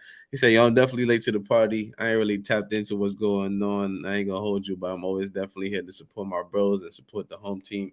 Yo, Drew and Ace, keep up the great work. Appreciate you, my boy. Appreciate you, homie. Jared Bragg said, typical deflection. What about you, ism? Damn, you kind of read that late. I don't know exactly what you're talking about. I don't know what you're talking about either. Probably y'all giving it. Probably deflected. Oh, probably what you were talking about earlier. For some reason, I took that shit personal. No, I'm joking. Mark X said, hey, yo, what the fuck did you just say? I don't know. I said something for Charlotte. You know what I said. Mark X, tell me what he said. Word, because I'm confused. He said something about a man getting dick. Oh, yeah. I heard it. Yeah, you said you're not gonna give your husband some dick or something. I know what the fuck I meant. Hey, I'm sitting here with the I shit. I didn't want to be immature in the moment, but yeah, you know. Big bro needs you. You said that's right, Lexi. She needs to mind her own business. That's a fact, man. Mind your business, man. It's got nothing to do with you, man. That boy Will said, "What's up, fellas? What's up? What's everybody's white body count?" I'm joking. Just stopping by. Actually, what's his mouth count? You heard that, boy? Will? She said, what's your mouth count? You out here eating ass and pussy? What's that black body? That's the equivalent of a woman's body count. Your mouth count. Yep. In my book, I want to know how many girls you went down on. No, I'm joking. Need you said Lexi understands a male nature. That's a fact, man. Lexi out here, man. You might have a lot of people in your DMs. I ain't gonna hold you. Man, a lot of women about to go purchase that pillow. Yo, Dailyrapupcrew that cold, man. It's about to have a. Need you said. Don't forget to break me off, Lexi. It was my idea for you to sell that shit. That's a whole fact. All right, let's get into the next topic, y'all. Can a relationship be built off of a one night stand? How y'all feel about that? Yes. I don't think so. And I think the only way that it could be if it was a long-term friend and y'all wind up having a one night stand. But it wouldn't be considered no one night stand, right? Right? It's not a one night stand if you know the person, right? We've been longtime friends. And it's not a one night stand if it goes into a relationship. I thought a one night stand, you sleep with somebody you met at the club. All right, well, in that case, then no. I don't think it's. I would say no also. Why y'all say no? What if it was? How can if it's not a one night stand, it's a relationship? Wait. I had a one night stand, but it was the best sex y'all ever had. Then that's what it is. Yeah. It's sexual. It's not a relationship that's built for the long term. But y'all don't feel like y'all can get to know that person after that after that one night stand. So it's just like, let's put our clothes on, peace out, nice one night stand. Y'all don't feel like y'all can get to know somebody after that? I do. I feel like you can get to know somebody after that. I mean, I feel like that. Drew gonna disagree with me because he a dirtbag or whatever. But I think that you can build a relationship because I mean, y'all might have started out with sexual, but then you realize that this person actually cool. You know what I mean? And yeah. Now you know what they do. You already know the sex is lit. And now she cool. What? I mean, now we can talk about other things. You know what I mean? Sex lit and she cool. Yeah. Why can we not go out on a date? I would say sex and being cool is not enough to build a relationship. I'm sorry. I said to build a relationship, not go straight into one. Right. To build most definitely. Yeah. I honestly think it's how it happens. So if we initially just talking about me fucking you, ain't no relationship gonna be built. You know what I'm saying? Like, I swear, if I'm hitting you up and yo pull up to my crib and we fucking, then that's it. Like, I swear, I don't want to really care about a conversation after that because I feel like that's how your mind. And hey, you free spirit, your mind is okay. free. So you judging her off that one night stand?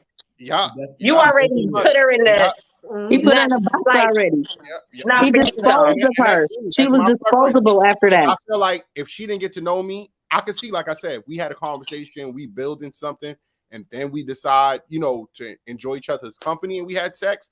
I find that totally different from me just telling you, pull up to my crib and we having sex. But maybe both of y'all just needed that at the moment, Okay, yeah, you but needed then, that. Good. so then, And how many other niggas you needed that with? Where's your standards for yourself? I get what you're saying. You get what I'm saying? So but I would want to approach, like I said, I'm not judging a woman based off us having sex the first time and we built a rapport.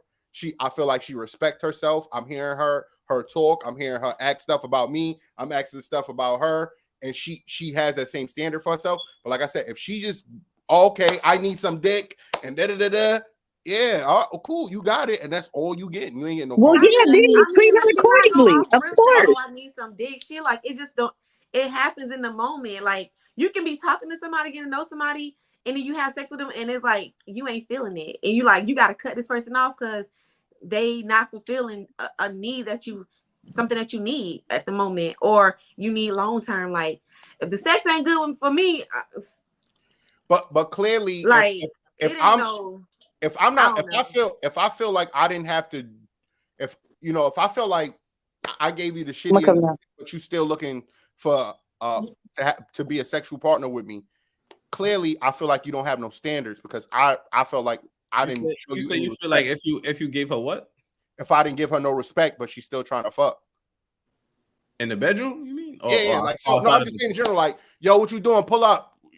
Had that pussy. I get what you're saying. Okay, I get what you're saying. Like niggas will talk to women however they want, and if they're not saying anything back, or she doesn't demand any respect or have any standards for herself, but she's still like, yes, I'm gonna pull up. Oh, send my Uber. How would you think I would have respect for you after that? All right, but I've been in this situation. I get what he's saying. I've been in a situation where I met the shorty and I slept the first night, but then next time we linked up, she bringing food that she cooked. Know what I mean, we hanging out, we watching a movie, we laughing, making jokes, and everything was cool. So you know what I mean, and then we end up going out and we end up building something. So I see how it could happen because I end up really liking shorty because it was like once know her. You know what I mean? She had that walk. Sometimes sex too soon Definitely can had that quell walk. judgment, though. I feel like red flags get overlooked. It's unhealthy attachments. I just feel like sex should be off the table until you really know what's up with the person. I agree with that. But I also think that men be pretending until they have sex with you. Right. That's true. So that's why I be saying women be waiting 6 months to find out that this nigga ain't shit. Ain't nobody waiting 6 months. I mean, you taking a risk either way. You see what I'm saying? If you had sex with them first. So why take a risk and wait 6 months of your life? Right. That you can't get back. You got a point. You got a point. But this is the thing though. I would take that risk because babies happen out of that. Ain't nobody trying to have a child with the wrong person. Then babies ain't happening out. No, it better not happen out of a one night stand. Because y'all nasty. I'm just saying, like, in general, I feel like having sex too soon could cloud your judgment, and it can cause you to not really clearly see the person for who they is. Rather, if you like really get to know them, forget sex, get to know them first, and then you can decide if you want, give it up. I feel you a lot better once we sleep together. No, I'm joking. But like some people that's married for like over 20 years, I think a lot clearer after sex. Know each other, so you never gonna like know that person. Over the years, you getting to know each other. Personality change, goals change. So you're gonna constantly always get to know that person.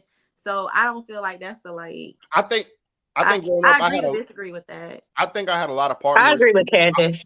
I think I probably have a fear, or as y'all would say, I guess I'm hurt. Because women I would meet women and I would have sex with them the first time I meet them, and they like, oh, you been tested? Take your condom off. But you ain't even look for no test results.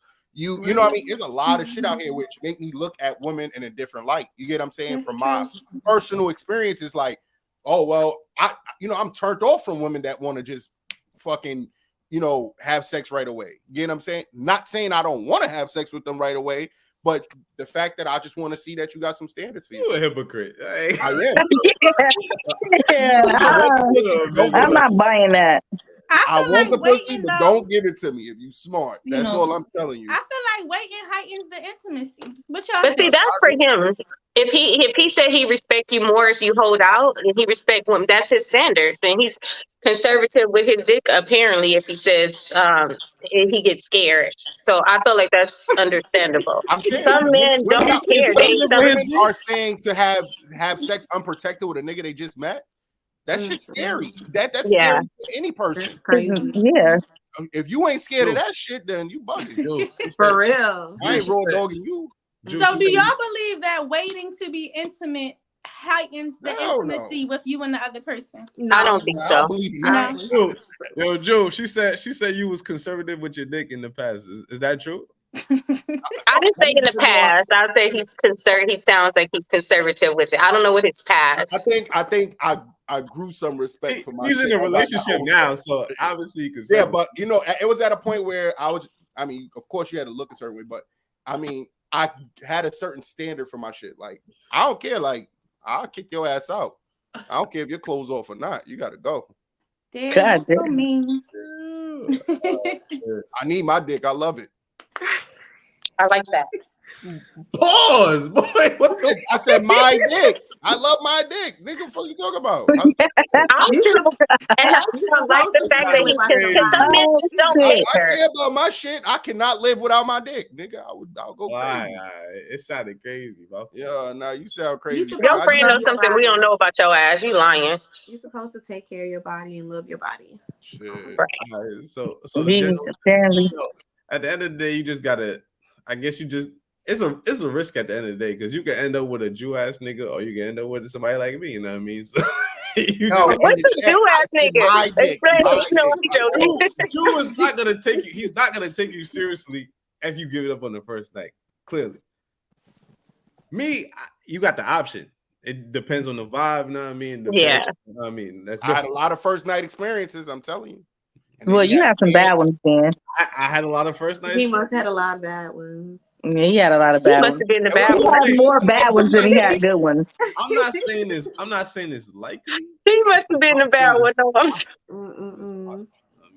All right. Shit. Some of them got some bad experience. Some of them got some killed experience. So I mean, I'm not here to lie. Mm-hmm. All right, let's get into this. You think Sheena Tech is going to embarrass me? He's embarrassing her. She ain't get the good nut. That's her. Oh, so you wasn't even thinking about the female. You was thinking about yourself. Hey, like I said, if I'm not interested mentally, if I don't like how you carry yourself, I don't care how my performance was. Why do something with somebody if you're not? I don't know. Because they gave the pussy up right away. Maybe. But then you're not conservative with your dick because you just want the pussy. Right. The truth finally came out. Ding, ding, ding. There you go. All right. That's why Ace said he a hypocrite.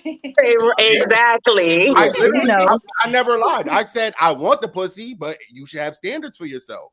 Yeah, I agree with that. But you also made us believe that you was conservative with it, like you're not going to take it if she give it to you on the first night. No, I didn't. I did not say that. I said I took a lot of. I said you led us up to believe. I said pull up, give me the pussy. You pull up, give pussy. How you gonna want the pussy and then judge her for giving you the pussy? Right. Exactly. Right. What's the point? Well, that should make sense. Clearly, because the coochie ain't got no and look, I keep saying this part. Y'all keep ignoring this part. Clearly, I was the nigga that you shouldn't have gave the pussy to. And you didn't have no standards to figure that shit out. You gave it to the nigga that didn't respect you, didn't deserve it. And once I got it, it was like, okay, well, clearly you don't respect me. You didn't find out what the fuck was my reason for fucking you or any of that. So if you can live with that, why should I care about how you feel afterwards? Let me ask you a question, Drew. So the level of sex doesn't matter to you? What? And what aspect? Dang, what happened? Oh, he disappeared. But like I said, that's just me. What does he mean by the level of sex? I was confused by that question. I was trying to figure that out. No, before he tried to explain this thing with us. That's just me. You know what I'm saying? Me personally. I'm not saying that's how y'all gotta live your life. I just felt like that. But I understand that though. I agree. I know I wasn't the right dude. I didn't deserve that woman to come over and give me her pussy. I was clearly the wrong dude. And if I got it, I got it faster the more I was fucking the dirtbag. So he was out there just letting people out. So you don't get it that fast now. I'm in a relationship. Oh, that's So good. I'm not looking for it no more. Like I'm happy with my lady upstairs. Right after this live stream. Oh, okay. Oh, that's right. Hey, yo, you gotta Going get this down. pillow. Lexi was telling me about this pillow. You trying to make it come in the house? You use it. For $9.99. Look, and put it on with the alarm clock. Tell her I need you to put that alarm 8 o'clock every Saturday. Right. Lock the door. All right, I think Ooh, Michelle, I can't wait till my husband come home. Go give me a pillow Oh my tomorrow. God. I'm gonna get to the next topic since Ace still out of here. I don't know what the fuck he doing. I had the video, but okay. What are some signs that your relationship is evolving? I feel like some And what are signs some signs that you are wasting your time? All right, so I feel like some signs that your relationship is evolving is if you are in communication about how you are feeling about certain things. If you feel some type of way about something, just you're able to bring your issues to your partner, and they actually validate your feelings and put in the effort that's needed to make sure that you feel emotionally secure. I went out. My fault, y'all. My laptop died. But I feel like ways showing that it's not evolving is if you bringing the same issue to your partner and nothing is happening. This means it's not going nowhere. How do you communicate that? Like, do you let them know like they're not doing what they're supposed to do? Or yeah, like, hey, I did bring this to your attention before, and I feel like, you've been dismissive about it because nothing is happening. Yeah, you talk about it. I feel like the relationship is evolving when that partner is incorporating you in other ways in their life other than just the bedroom and date, right? When they're including you in just, it could be little things. To me, they're being thoughtful and they're thinking of you. I feel like it's evolving when they're pouring into you, meaning like they're spending more, like they're making it a point to touch bases with you daily or whatever that looks like for them. If that's meeting their friends, if that's meeting their parents, if that's meeting their kids, whatever the situation is, I feel like it's evolving. I agree. Yeah, I agree as well. I don't know if anybody said this, but I think you could tell by the conversations y'all having. You know what I mean? If y'all talking about marriage, y'all talking about kids, y'all talking about buying houses, you know what I mean?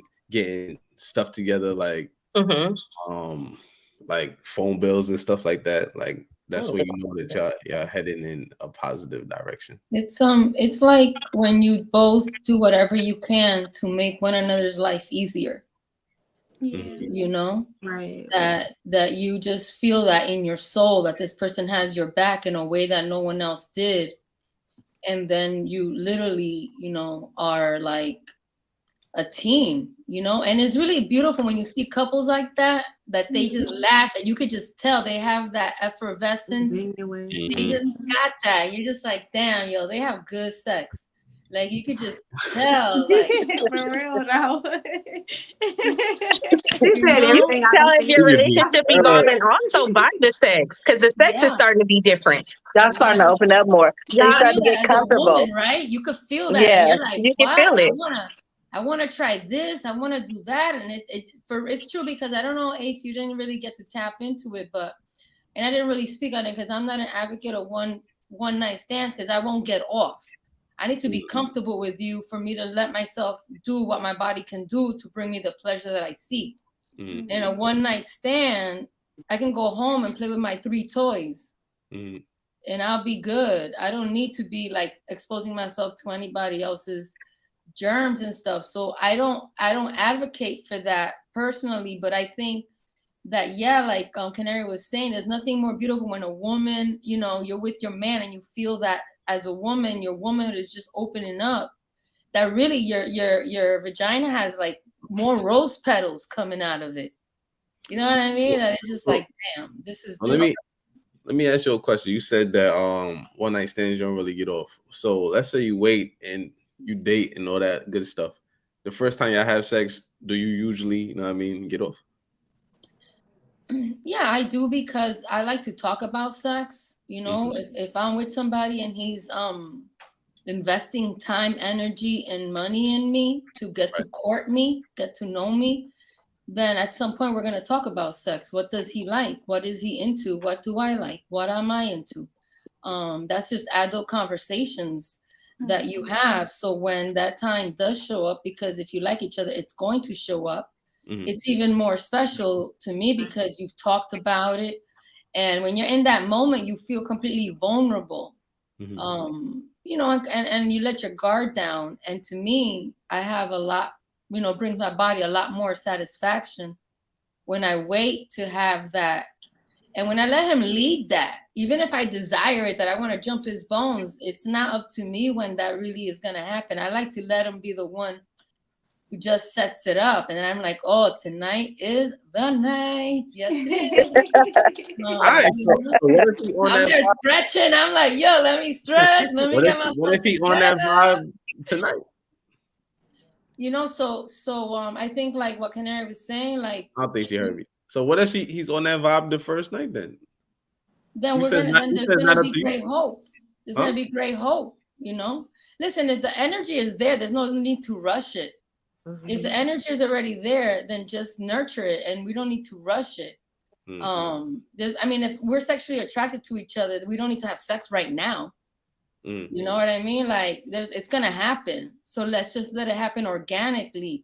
What would it be like then? Versus like putting that pressure of pleasing somebody that you don't even really know. Like, what am I gonna do? I just met you one night stand. I'm gonna go down on you? No. I'm not gonna kiss you. When they do, they say you the first person I did that for. I know I heard that a lot too. I'm not gonna lay in your bed. I don't even know how you wash your sheets. I don't do this. I don't do this for everybody. I don't even know if you use Gain. I can't be in Gain sheets. I have an allergy.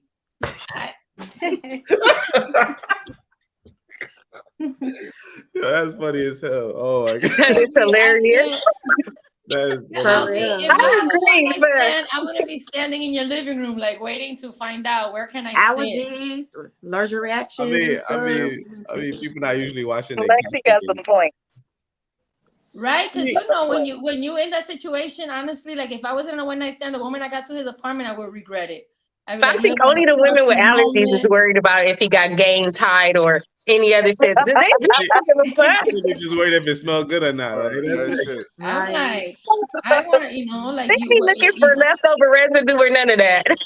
It's you like have to use a black light or something. I need to have a vibe going, and I think that if that energy is already there, then I kind of enjoy building on it and letting it happen, because I like the tearing off your clothes. It's time. It's going down today. Soundproof room. You know what I mean? That can happen on the first night, though. Lexi, in the heat of the moment, you get all that. Clothes tearing off. In the heat of the moment, in a one night stand, I have powder coming out with the sign that says mixed with water. I can't even get wet. Because I'm not there. So, Lexi, would you agree that waiting to be intimate heightens intimacy? For me, it does. Yeah, me too. Because I like to completely surrender. I like to completely be his object. You know, I don't mind my man objectifying me and enjoying me as a whole woman. He doesn't need to be like all the time polite, all the time nice. He could be like, babe, put your pants down, let's go. And I'm like, yo, like that's not. I feel like waiting. I feel like putting a time frame on it. Need you stupid. It's not cool. It doesn't make it more. Shout out to DJ. I don't feel like there's a time frame on it. But I like seeing that progression in a woman though, like from when she was a little shy and then till she opened up. I like seeing that progression. Yeah, I like to see them results. Yeah, I feel like even if it's not a time frame on it, just actually waiting and not jumping straight to that. Yeah, waiting, but you have some people say, I wait 2 months, I wait 3 months, I wait this. That takes the excitement and the joy out of it. You should put no time on it. What I hate is the boundaries. It's like, but I do like the anticipation. At the night is going good, the vibe is right. Y'all just had some drinks, had dinner. y'all ain't But want what's to the go vibe? home. That's temporary. Y'all ain't want to go home, and it's feeling right. Go for it. Why are you? No, just finger paint. I say go for it Just too. finger paint. If the Just energy is finger there, paint. Go for it. yeah, go for The it. energy is there. Y'all feeling each other. Everybody go all in. Let's do it. Nah, Life you too go. short. You No. cannot have sex tonight and then die tomorrow. That could have Right. been. You know what I mean? Just go for it. Listen, The sex ain't energy gonna gotta be define- there. Look, I guess I'm different. Sex don't define my life. Like, if I die tomorrow, I'm not gonna be mad I ain't have sex last night. Like, I'm mad I'm going, motherfucker. If I Not took that I out this ain't bad got shorty for dinner, I'm and just then die different. tomorrow, I'm and I saying- get a chance to see how it is, I'm gonna be mad in heaven, bro. Not me. Well, I'm not gonna be mad at that. Right. But it's Yo, Yeah, I'm not gonna. I mean, that's not gonna be my first thought. But then while I'm there for a while, I'm like, damn, I didn't even get to hit that, bro. You better wait till she get up there. We had a good night too. Damn, man. All right, hold on. But a way that I feel like my relationship is evolving is when we have no restrictions. You get what I'm saying? Like when I feel like we could talk about anything, we could communicate about anything anytime you want, shit. We ain't doing that. That's the exit. But anywho, I feel like, even like one of my biggest things I used to talk to my girl about, like before we got like so close, I used to always tell her, I didn't like how she spent money because but I didn't know how much she had. Her money was her money, my money was my money. But I felt like we got a closer connection where we didn't hide our finances from each other. We actually like showed each other how much we got in each other's bank account.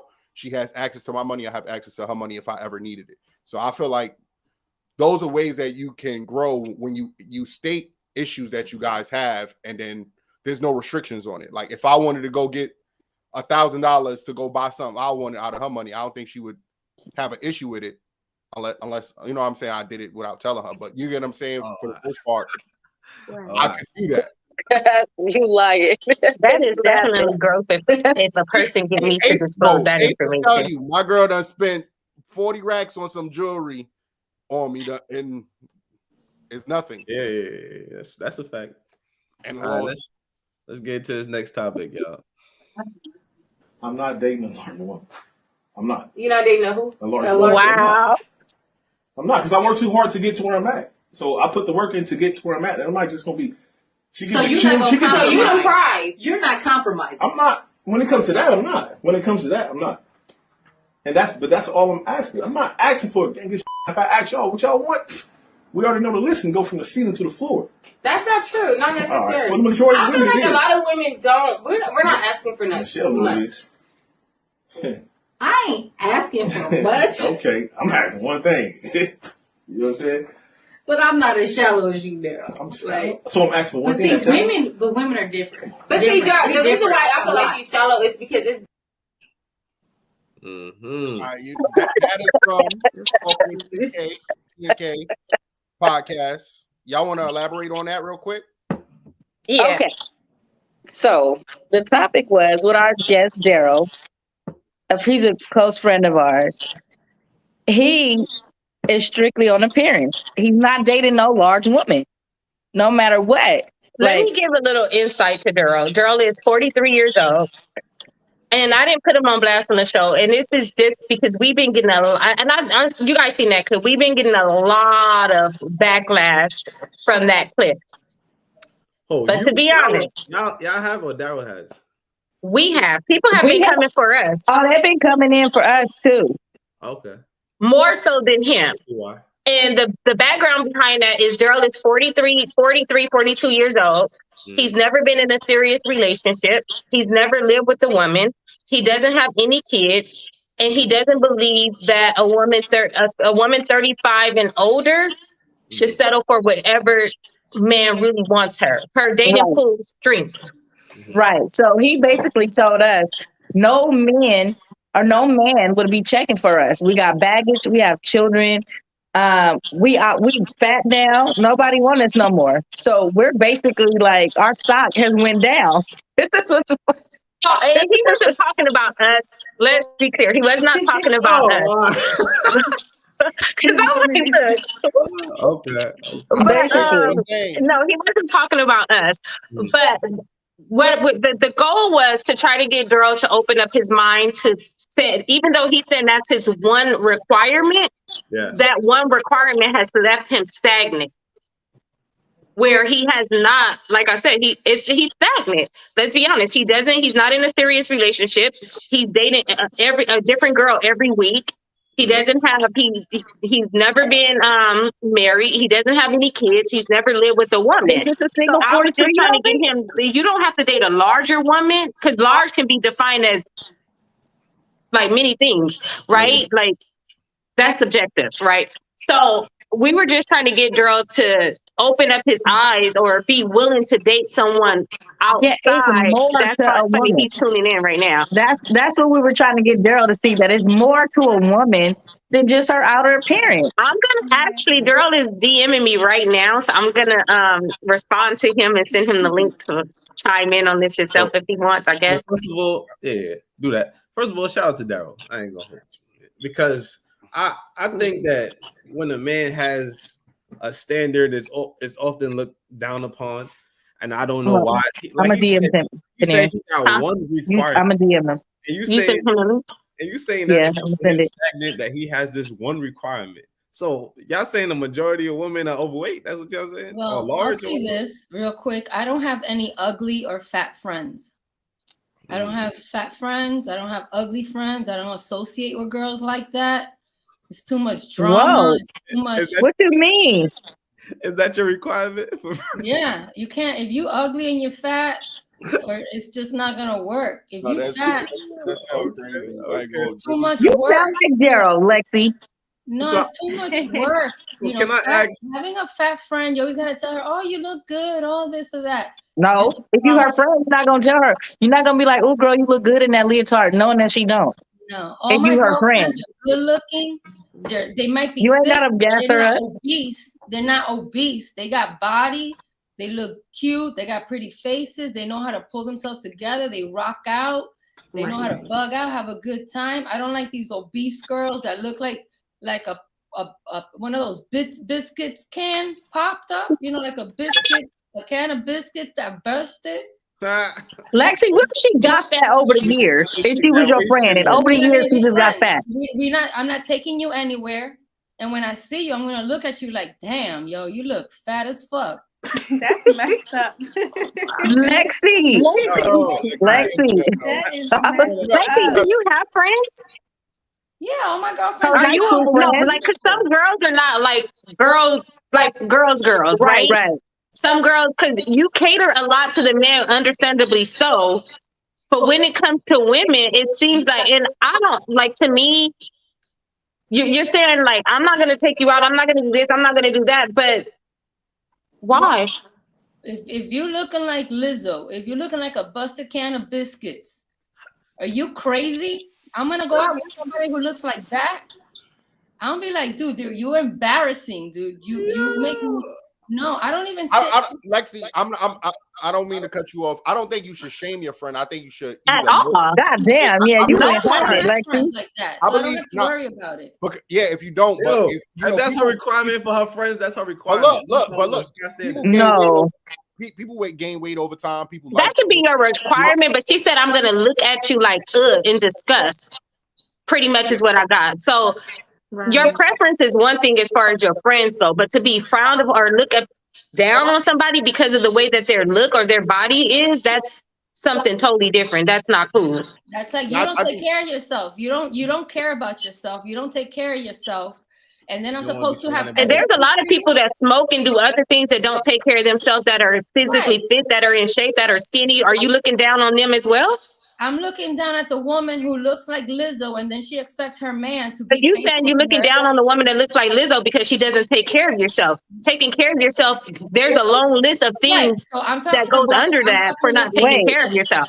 I'm talking about the aesthetic of a woman, the silhouette of a woman. To me, should be something that her man finds attractive, and whatever that is. The silhouette of a woman being a skinny Bone Jones is not sexy either. So are you shaming them women too? I'm saying you. I'm just saying, are you shaming those women too? There's women that are thick and they're beautiful. Their bodies look proportionate. Yeah, that's me. I'm thick. I'm beautiful. Right. I'm not fat. I'm I'm talking about the proportioned ones in that all the got, right places. that they got titties in the back. That they got a yeah, butterfly fat from the back fat. It looks like they got butterfly wings. And there's women who are skinny, who got bones showing, who look sucked in, who look like they pookie on freaking New Jack City. We looking at them like too. So Right.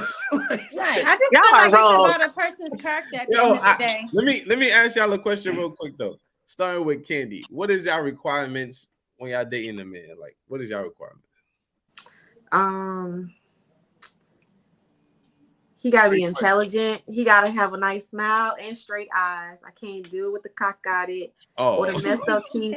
The first thing I do when I ask a guy, do you have veneers? If his teeth is perfect, because I don't want my kids coming out with some messed up teeth. Did you get your eyes fixed? I need to know these things. Like, seriously, I ask these questions. You got a nice, body. Did you get your body done? I need to know, like. Did you get your body done? Okay. Yes, and I ask, how your health is wise, because I need to know if you got health issues dealing with like family wise. I need to know what I'm getting myself into. Like I'm looking for long term, not just a moment. What about the height? The height, he got to be tall.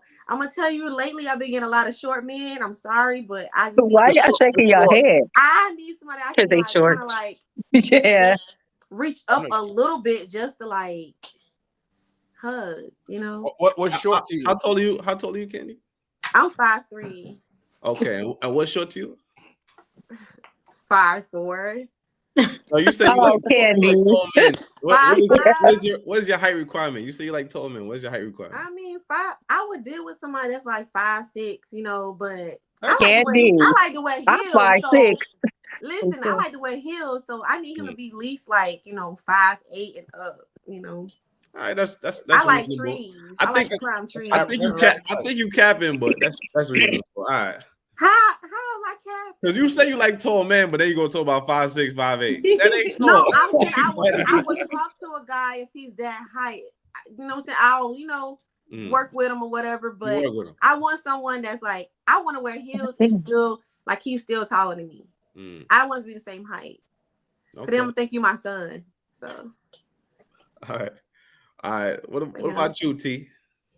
So yeah, height is a requirement. What's the limit? I mean the minimum. I would like 6'2", ideally. Like 6'2", okay.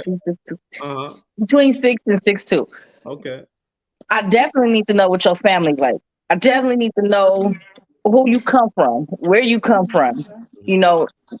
Mental health. I need to know those things. Like Candy said, like I don't need no craziness. I don't need none of that. I need to know. But before you continue, right? You say you need at least between 6 and 6'2", right? Are you shallow? No, I'm not shallow. That's my preference. But you the one that said you were shallow for liking smaller women, right? Yeah, I did call him shallow for liking. So why are you not shallow for liking taller men? Because I don't want nobody shorter than me. I'm not shallow. You don't want nobody bigger than you? Okay, pause. I'm willing to give a chance. Daryl is not. He was not. No, he was not backing down. He was not. One standard, and that's his only standard. That's what y'all heard. That's what y'all heard. Look, I'm willing. Wait. I ain't even let you finish your list yet. So if you're willing to compromise on this, you still got a million others before you get to like, I'm not fucking with this person. He got one standard. You shallow? Yes. Nah, you tripping. No, because I'm willing. I'm willing to go with it. Is that a requirement? Yes. But if I met somebody, we vibing, he 5'10", he 5'9". Okay, cool. You know how much other stuff he's compromising in if he only has one standard? Well, that's him. Yo, come on. He's not shallow. If he only has one standard, that means he's compromising on every other level. It's a compromise. No, it's not. You gonna miss out on that. You gonna miss out. Daryl joining. Daryl joining it. Is Daryl right there? Tell Daryl pull up, man. Tell Daryl pull up. Daryl is. That's him. I sent him the thing. I sent him the link. Is Daryl? The hood postman is in here too, Canary. Daryl, that's you? No, that's not Daryl. That's the hood postman. What's good? What's going on? What up, hood postman? You How y'all doing? You think T is shallow? Do I think she's shallow? Yeah. Yes. Well, what she's saying is that women are quite fine with double standards when it benefit them, but when it don't benefit them, shaming, insult, guilt, and the need to be right take precedence. I see. You hooping on the postman. You delivering right now. You delivering Follow right the now. Hood Postman on Instagram and on YouTube, you guys. Shout out to you, man. Yeah, follow that channel. Follow the Hood Postman on YouTube, man. I'm on there big time. T, can I hear with your list? You was finished with your list, or you still going? No, I like I said, a family background check. Yeah, he needs to be established. He needs to be established with his own stuff. He needs to bring his table. What's established? Oh, he needs to have his own shit, his own place, car, money. He needs to have some change. Definitely. You gotta have some change. Okay. He gotta have some change. Like okay. he do. Like and that's a prime example why women and children and dogs are loved unconditionally, and men are only loved based on their ability to provide. If you can't provide, a woman is not going to love you. Change. That's a fact. That sounds very shallow to me. I ain't gonna lie to you, man. But anyway, you finished T? You finished T? That's not true. She does. I'm not done. Go ahead. Oh, it's more. The floor is yours. The floor is yours. You know, but let me say this though: men control dating and who gets married, and how who gets married. Women control sex and who gets born. That's a fact. That's a fact. So we need to understand that men control marriage and dating. Women control date or sex and who gets born. And that's why Daryl give a fuck about how she look. Where is Daryl? Till you going still, or you done, man? We about to get to I'm K. done. I'm done. Oh, you done? You gonna cut your list short? I'm done. That's cool. K, what you got? Well, yeah, I told you guys in the beginning, I don't really have a type or I have a preference. But I don't feel like my preference is far-fetched. Like height is just a little bit taller than me. I've dated guys that's my height, so that's not a big deal for me. I'm 5'6". 5'6", okay. Yeah. As far as income, I need you to have some income. I'm not gonna put a number on how much you need to make. I just need you as a man to be able to take care of yourself. Oh, you have a number, or depend on a woman. You may not tell us, but you have a number. Huh? I don't have a number. I really don't, because I'm not looking to be taken care of. I'm looking for a partner where we can build and grow. So I'm not looking for someone to necessarily, I'm not that type of girl that like, I need you to take care of me. I need you to do this. I'll meet you where you meet me. But I need you to be able to. Are you saying that you want a 50-50? I don't want a 50-50. I wouldn't necessarily want a 50-50, but if 50, like we live in California, it's expensive. So for me to tell someone, a man, he needs to pay 100% and I just do the bare minimum is unrealistic, because the cost of living where I'm from is expensive. So I want to be realistic with that. There's a lot of people that are not making $100,000 or more to even live in California. So that's why I said I don't have a type when it comes to that. I just need you to be able to survive and be able to take care of yourself. Well, I don't need you to take care of me. A man with resources don't care about your money. I didn't say he did. I don't think you heard me correctly. I didn't say as long as I'm making it doesn't. What I'm saying. You can get on this podcast and take over. Okay, let me be quiet. Yo, T, is she capping or she keeping it real right now? Don't lie for her. Be honest, Michelle. I want somebody to take care of me. At this point in her life, she don't want nobody to take care of her. But you do gotta have something. I'm gonna speak on her past. And the modern women, the modern woman is afraid of commitment. She carried the whole load. So now you don't got it's established. I can take care of me, but you gotta bring something to that table. You gotta be able to take care of you. Commitment. Simple as that. You said what? I find it that a lot of women, modern women, are afraid of commitment. I'm not afraid of commitment. No. That's not the question. He asked me, do I have a preference? I And I understood what he said, said. yeah, so I'm not afraid of commitment, but I'm also realistic. And like she said, I was in a relationship, one and only relationship that I've ever been with, where a man depended on me. And because I thought I was that much in love, I carried more than what I was supposed to carry as a woman. And Can I tell prior you what to it that, sounds I had like to never been me? in a relationship where I had to carry the load for both of us. I was with my daughter's father. I didn't have to carry the load. He did everything, and my money was my money, and I paid, whatever. If we were ever in a hole at any point, then I was able to dish out. But my money, for the most part, it was more so 89. 90, and I paid 10%. It was that. And then prior to that, I had always been with guys who kind of held their own weight. I was in one relationship that I learned my lesson from, that I Why would you didn't never marry be in a him? relationship where I'm carrying the weight as a woman. Why you didn't marry him? Marry who? The guy that you was only paying 10%. Well, we had other issues aside from the finance problem. There was problems. Well, he was that exercising his options. Huh?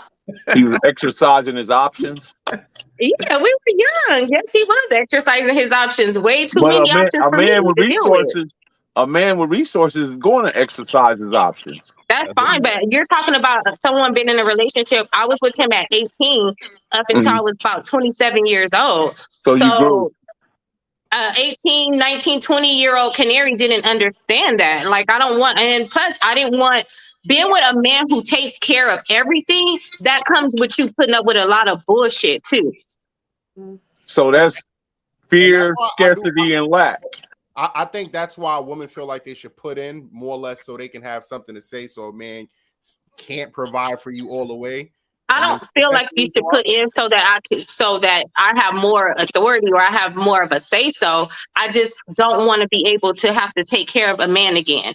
That's it. Right. That's why I said if you come to the table with something we can work and we can build together, then I'm okay with that. Let's get to Lexi. Lexi, what are your purposes when dating? I like a man that I find attractive, so he has to be attractive to me. I want to know about his experience in life. What has life been like for him? Mm-hmm. And then I also care about the lifestyle that he lives. What kind of lifestyle does he live that I'm going to be, potentially a part of? So those are the three things, because as far as lifestyle, mm-hmm. he needs to be able to provide a lifestyle that I provide for myself or better. Otherwise, we're not going to be compatible. We're not going to be able to be in the same places because he's not going to be able to have conversations with the people that I associate with. Mm-hmm. So he just has to be able to have a position where he's able to socialize in the circles that I run in. Mm-hmm. So his lifestyle matters. T, is Lexi shallow? Lexi shallow. Lexi was shallow from when she called her friends fat, and she ain't dealing with no fat friends. So Lexi, that did it for me. When Lexi, if she's fat and she's sloppy and she got a fat back, Lexi lost me right there. I was rooting for Lexi. I was really rooting for you, Lexi. I liked you. First of all, I'm pretty sure it's got nothing to do with her relationship. I actually so good. But she lost me on that one. But no, I don't think Lexi is shallow. All right, cool. Daisha, we want to hear from you. What's up? I prefer somebody that has a relationship with God, somebody that is clean and is presentable. Like, you don't even have to be the most handsome guy in the world, but if you are true to yourself, you're clean and presentable, and you're authentic and you real. You're not a broke person. You don't gotta have all the money in the world. I think that's that'll do it for me. You ain't got no height requirements? I mean, I'm 4'11". I don't want nobody shorter than me. 4'11"? Oh, yeah, ain't nobody shorter than you. Yeah, ain't nobody shorter than you. You good. So as far as the height preference, I feel like no, because most people taller than me anyway. But I wouldn't want to be with nobody really short like me. Like, we gonna have to bank somebody. We gonna have to jump somebody together. Somebody try to do something to it. You got a size preference? But I mean, I would prefer tall. But if he's not tall, he's just average height. That's cool. Okay. What about build frame? I mean, you can be honestly, you could be fat, skinny. Like, I don't really care about that. As long as you solid and you clean, then I can work with you. Okay. All right. Hygiene. You're very unshallow, Daisha. That's all I'm gonna say. Yeah, they should. Okay, what about you guys? I have a standard. One, you got to be natural. You got to have your own body, not nobody else built body. Your own mind, respectful. You know what I'm saying? I require all those things. You know what I'm saying? Yeah. Now, when you say natural, if a female got a tummy tuck, would you consider that not natural? Nope, she's not natural. She's not natural. All right. It's still her stomach. It's still her stomach. What's your preference? Yeah. My preference? Hood post. Oh, hood post. Oh, for me? Well, Yes. as to the aesthetics and the BBL and all that stuff, that's for women. That's for you guys. That's what you guys do. Men don't care about that. We don't care about them eyelashes. We don't care about none of that stuff. I do. No, I'm saying we don't care. We don't care in regards to we want a natural woman. Yeah. Oh, okay. Yeah. Okay. Yeah, we want a natural woman. Okay. Women do that stuff for each other. They don't do it for us because we don't care about it. I disagree on that one. I ain't Or gonna she may do it for her own self-confidence. That's why I said they do it for themselves. I'm not disagreeing with that. But men, we don't, as a total, I don't believe that men really care about that because the man ain't taking the Instagram model home to his show. Hey, mom, here go my girlfriend. He's not doing that. I know. That's just my beliefs on it. I mean, I think women do the whole body my change. eyes for the sun hurt my eyes. I think women do it for men. They want to be lust upon. Yeah, but they got the wrong idea about it. Lexi, how do you feel about that? This plastic surgery and women doing that to their bodies? I think that certain men love those type of women and certain men don't. There's certain men that love a woman who has that physique because it's appealing and it looks good. If you go get a cheap, I'm not talking about these girls that go get a cheap plastic surgeon in Mexico and bust out their body. I'm talking about really spending money and investing money into a really great top of the line plastic surgeon, like a lot of celebrities do and women who have access. And there's men who like women with that aesthetic. And then there's men that don't. So, probably a woman with that aesthetic wouldn't necessarily want to be with a guy like the postman guy. They just wouldn't mix. They wouldn't be in the same circles. And I got a question for all the ladies. Hold on a second, sir, because I'm not finished. Hold on a second, sir, if you don't mind. Thank you. And I think that a woman, yes, there are women who go to the extreme, but I think a woman should be always able to enhance her natural attributes, however she deems necessary. If it means her feeling better about herself and being more available to her man because her confidence is up, then I think she should go out there and do what she wants to do to her body, without it being something that, of course, is extremely radical that you don't even recognize her. But if she, but Lexi, that's what I think. Lexi, do you think that her partner has a say-so on that decision being made, or is it her body, her choice? I think it's a mutual thing. I think it's a conversation to say, like, babe, I've been thinking, we have 3 kids. Let's just say, you know what I mean? I want to get a little tummy tuck, babe. I just don't feel that confident in a bikini. And you're like, you know what I mean? You're like, you know what, honey? You gave me 3 beautiful kids or whatever the hell. Let's get you feeling right. Because because it doesn't have to be that she like totally massacres her body, Jew. You know what I mean? But she could do different things to her body that are like within normal range that only you would know her about it. It's nobody else's business. No, but when the girl goes to an extremity now where this is, she doesn't even look like herself. then I think that's a deeper issue. Yeah.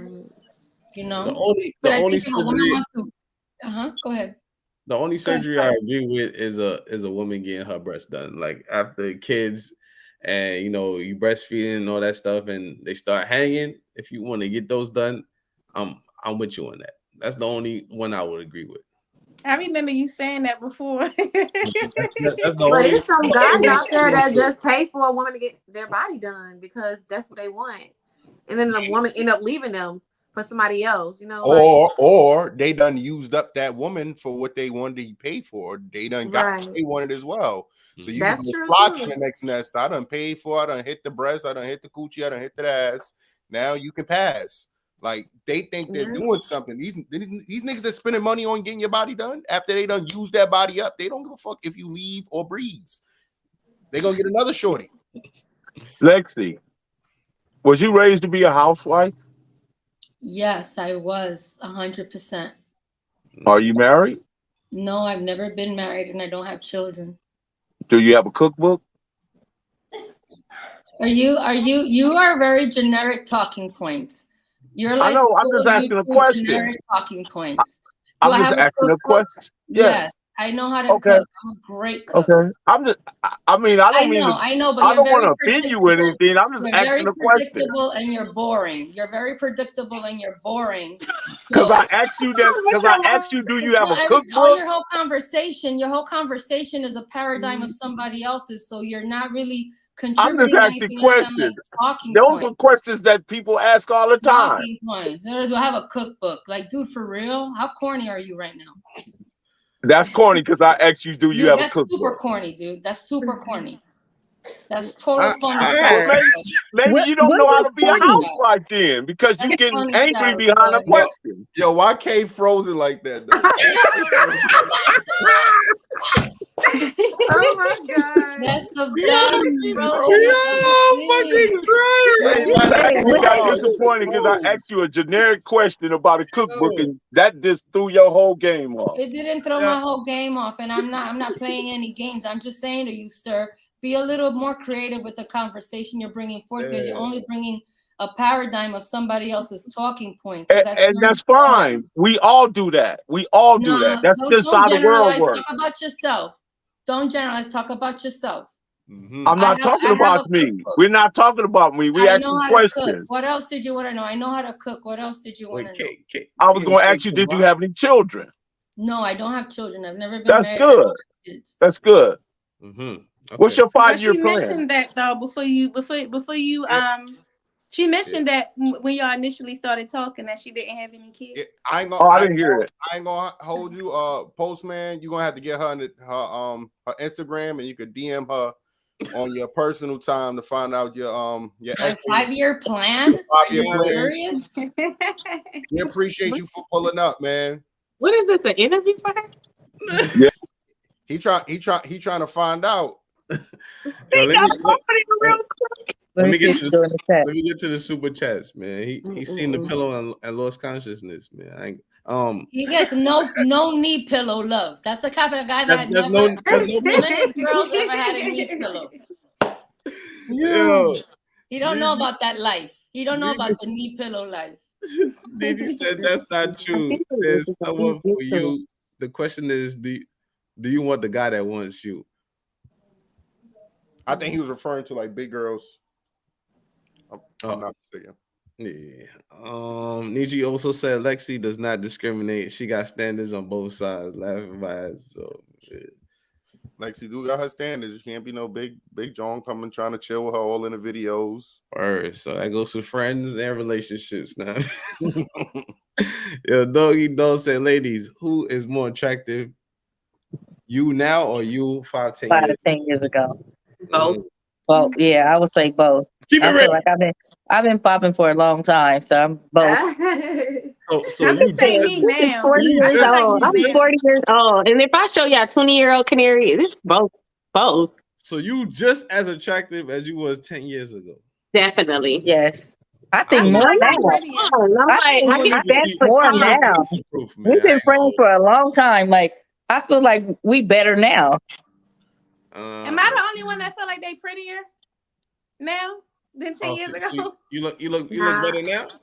Yeah, I think I'm I prettier agree. now. Like I feel like I stepped into my femininity more than I was 10 years ago. So my whole style changed. Yeah, I think I'm talking about you had me with looking clothes crazy off, back not then. no style, nothing. You butt ass naked. Who look better? What did he say? Butt ass naked, he look better. I don't know because 10 years ago I was skinny as a toothpick, I would say, or what? Yeah, I was super small, and I didn't grow into my adult body until I had a child. Like I didn't. Even now, people think that my butt is fake. They think that I had like work done. So I don't know. Just depends on what a person. Hold you, K. You might have to do a 360 real quick. But do a 360. Let me see. No. The way she talks. No, seriously, they do. They right people all the time. I'm always like crazy part is I even asked her that. I'm like Canary. And we've been friends since elementary school. I'm like, that shit grew, like, where'd that come from? Because it literally grew I'm gonna have to overnight. do some IG research after this live. You can IG research. It's all natural. MVP said, "Woman wallet shame all the time. We don't want no whale." That's a fact, man. That's all my boy was saying. That's all my boy was saying. That's Daryl. That's Daryl. And then T proceeded to wallet shame. And you gotta have some change. You gotta have some change. Come on now, like you a grown man. I don't want no broke man. But see, broke like you a grown woman. I don't want no whale. It's the same thing. It's the same. It's not. It is. I'm a fat chick with cash. You a skinny nigga with a gym head that's broke. Like we don't match. Like it's just a man is working his whole life to get the bag, basically. I mean, to uplift himself financially, because that's what most women are looking for in a man. A woman should be doing the opposite, working on her body, because that's what men is looking for. Men are visual creatures. You just heard him say men are not looking at you. You're not the first man that said that to us. Like men are visual. Yeah, but you're willing to look over everything else. Huh? No, it's not that we're looking over everything else. But I'm talking about like first I put like this. You going out on a date, he's looking at you physically, and you're looking at him for where he's taking you. Exactly. No, I'm looking at him physically too. Not honestly. Yeah, honestly. If he look, I got you right now. So if he look good, but he take you to some rinky-dink spot and he use a Groupon, but he looks good, how would you feel? I'm like, Suki, what the fuck is wrong with a coupon? That mean my nigga's up on game. He know how to get. Okay, what you about to say, T? I'm joking. I'm good with a happy hour date. I'm good with a happy hour date. No. I'm okay with that. That's not what he said. He said chicken spot. I go to the chicken spot. But he look good. If the chicken good, then it's not a problem. Okay, we can go. We can go because I actually want to see what he about. Let's sit and go to the chicken spot. We can go. Yo, put the ones in the chat if they lying. I wouldn't with no nigga. We take you to no fucking chicken spot. We can. I don't even have a preference, but I ain't going to no chicken spot on no date. I'm not mad at a dude for trying to take me to. I don't know if you guys have an Acapulco out there, but I got irritated with a dude trying to take me to Acapulco on the first date. It's a taco spot. Like I didn't see nothing wrong with that. Did I see anything wrong with it? I didn't see shit wrong with that. But she did. I'm like, that's cool. Y'all going to the taco spot? Have y'all some tacos, a few margaritas? No. Like to her, it was cheap. It wasn't cheap. It just wasn't thoughtful. What about if it wasn't that it was cheap? Because I could, like you said, I could do a happy hour spot, but I don't want to go to no hole in the wall chicken spot on a first date. Yeah, I want to add to that. In addition to that, I feel like if the place is not horrible, if it's a decent place and you use Groupon, I don't care. But don't take me to a dirty place and use Groupon. No. Like, come on now. You gonna have to dress up, baby. You got to put on a button-up shirt or something. And that's what we saying. You gotta come correct too. You gotta look good, ma. Because if not, we gonna Dutch on that bill. That's why I was confused because I'm like, dude, you follow me every day, all day on social media, and you see that I go out all the time, and I'm always at nice spots. What in the world will make you think that? Because when you said I'm taking you out on a date, I'm thinking we're going somewhere nice. I'm not thinking of no damn Acapulco. He trying to be different. He trying to stand out. That's not. Yeah, that's a way to be different. Like you got into the box of I'm not going to talk to you. Did you try the tacos? I didn't go. She didn't go. Oh, you ain't go. No. Is she shallow? Is she shallow? I told her she was. Oh, all right. I just want to make told her sure she you hold was. everybody accountable. That's all I want to. That's all. No, I told her she was. And I told her I don't care because I'm not eating no. I told her she was shallow for that. You got something against tacos? No, let me say this. Dollar tacos. No, it wasn't nothing against tacos. So this is the thing.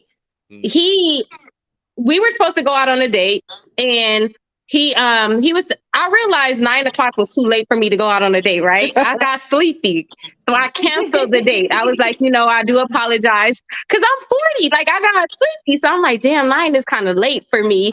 And he never was saying where we were going, and I kept asking him. And if you know me, then I'm gonna get dressed up like to the T because I'm going out, right? So nevertheless, the next week was his birthday, and I offered to take him out because I'm like, I feel bad I stood you up, and it's your birthday, let's go out. So we went out, her, girl, and myself, and I invited him out to come, and I said, I'll treat because it's your birthday. So in the conversation, I asked him, I said, where were you going to take me? I was like, where were we going for our date? And he said, Acapulco. So Acapulco is like a Fridays. I don't know if you guys have that, but it's like taking somebody to TGIF Fridays, right? And I was like, Acapulco, I don't eat that.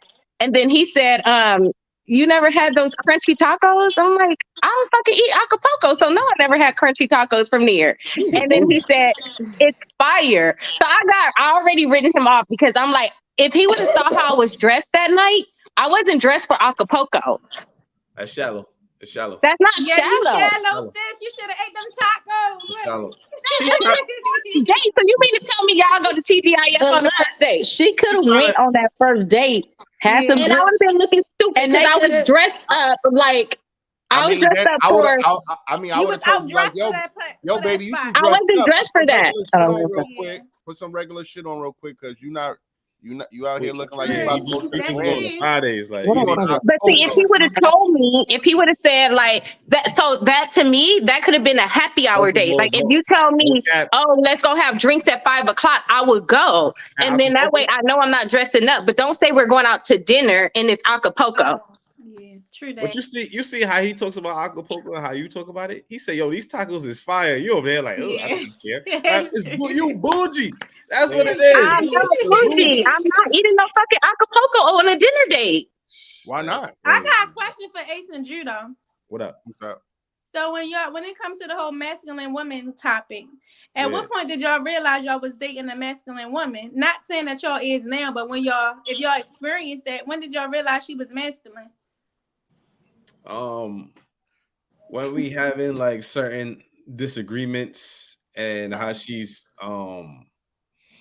I would say communicating basically. Like she can't communicate without going here. Like if I'm talking to you like this and you like I mean you want to argue about little shit and you want to make decisions about this and that, and even if you're not knowledgeable about what we're talking about, you got to get your point across. It's like, bro, you don't even know what you're talking about right now. It's like it sounds stupid at this point. It just comes off really, really nasty. Like you trying to battle me for who's the leader in the relationship. You know what I mean? Like, I think you can tell right off the rip, even if they're portraying to be somebody else. You could kind of like, if you're bringing up different type of conversations and she's belittling you, she's aggressive, she gets defensive. If you question anything that she's saying, I feel like you can pick it up very quickly.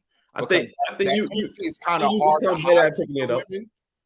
It's and I was, I have a lot of females in my family. I only got girl cousins. I only got like 2 guy cousins. So I've watched them, and then some of them might have masculine traits. You get what I'm saying? So I think it's easy to pick up because it's not natural for a woman to have. So when she has that, my fault. I think with doing the podcast, like we've become like expert on picking it up. like we talk to so many masculine women on our show. It's like we could tell like off the back now, like you know what I mean. So it's not. Y'all had one girl on here wilding about sleeping with a married man or something. I'm like, she's so masculine. When they talk about they want to be like Dirk and Oh, we like Dirk and Meek Mills. Like, nah, man. I'm not looking for Dirk and Meek Mills. I'm looking for a Cassie, a Sierra.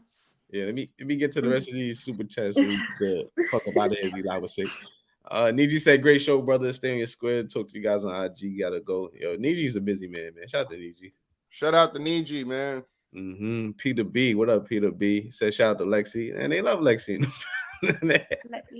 Lexi doing the pose. You know when you on the float. Yeah.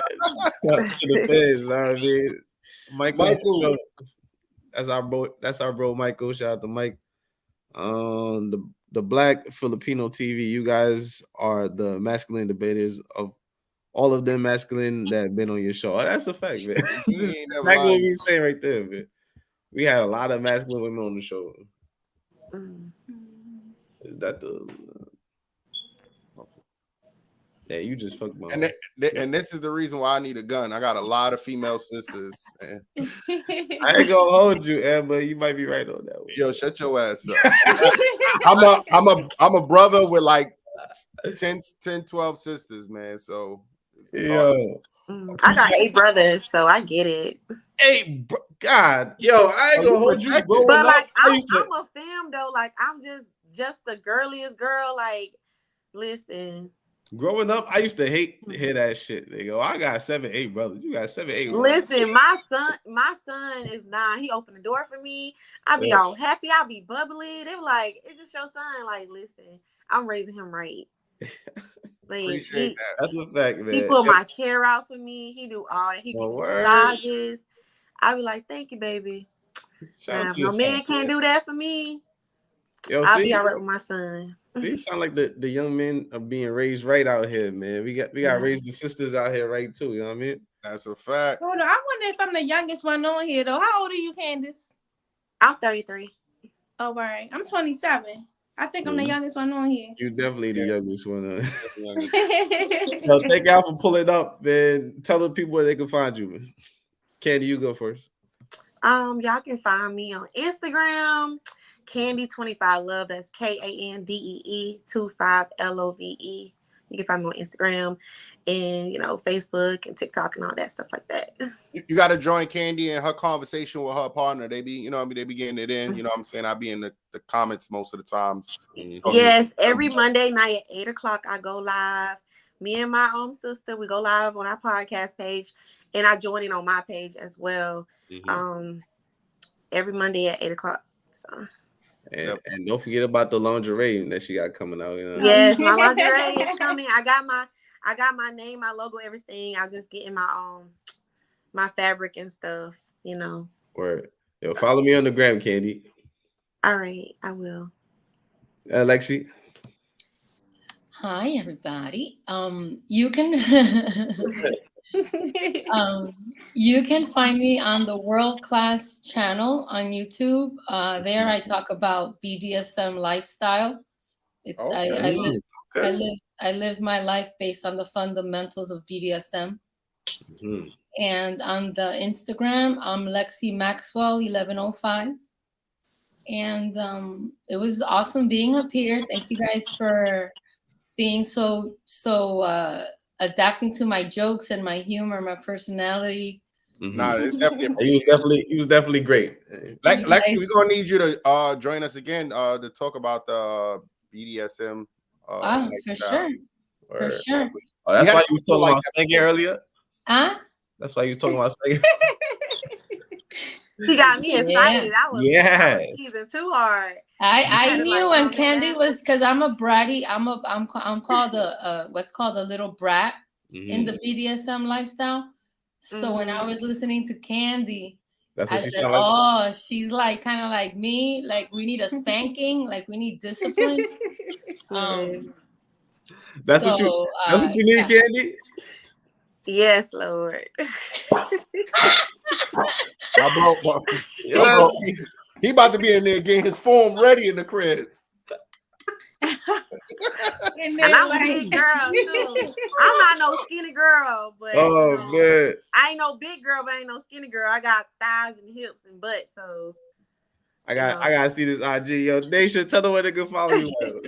Y'all can find me on Instagram. I need to change my my Instagram name because I had it forever. Mm-hmm. But as of right now, it's lovely _ Miss MISS _ May MAE. And there I will be posting videos about posting poetry that I'm writing myself.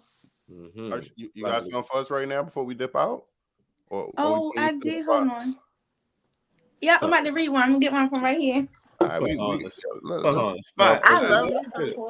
That's so sweet. Now we want to hear you. Appreciate this opportunity. Mm-hmm. You better not have to hit us with no roses of red, Batman socks or some shit like that. I'm gonna give y'all one of my favorite ones. It ain't no you're not you're mean for that. He said no roses are red. All right, y'all ready? Yes. Yeah, go ahead. All right, so this poem is called "Does It Exist?" And I want y'all to really give me your honest feedback on it. All right, tell me what y'all think. Mm-hmm. All right, so, does it exist? The silent bliss that's felt without touching, not even a kiss, but felt through vibing and keeping one another smiling without even trying. It just comes naturally because your souls was attracted magnetically. Does it exist?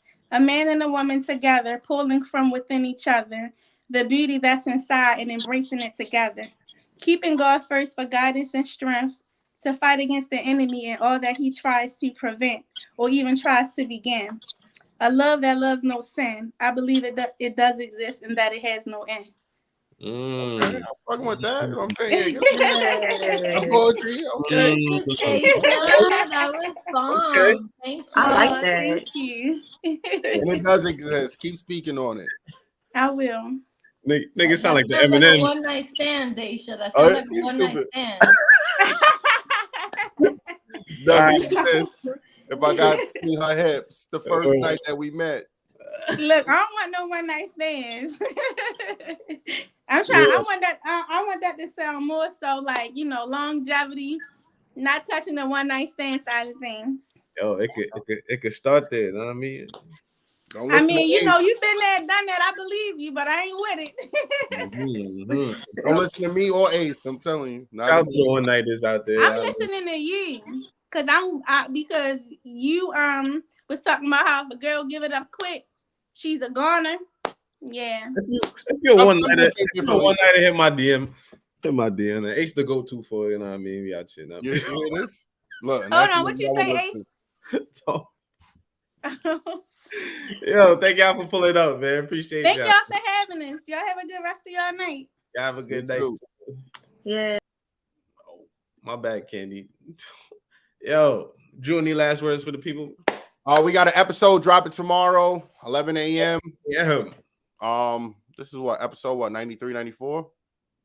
I don't even know, bro. It's up there, man. And shout out to everybody in the green. Make sure y'all get the membership, because right now we even got a video of behind the scenes from our last episode right now. Crazy. If y'all seen that, y'all know it got crazier than what you see on the show. I'm telling you. So it's shout out to my bro Eli. Hashtag why Eli. He recovering right now. You know what I mean? Eating too much ass and shit. But you know what I mean? He in a wheelchair backwards. In the wheelchair backwards, y'all. Word. Yo. That's it. Yeah. All right. Have a good night, everybody. We out of here. Appreciate y'all.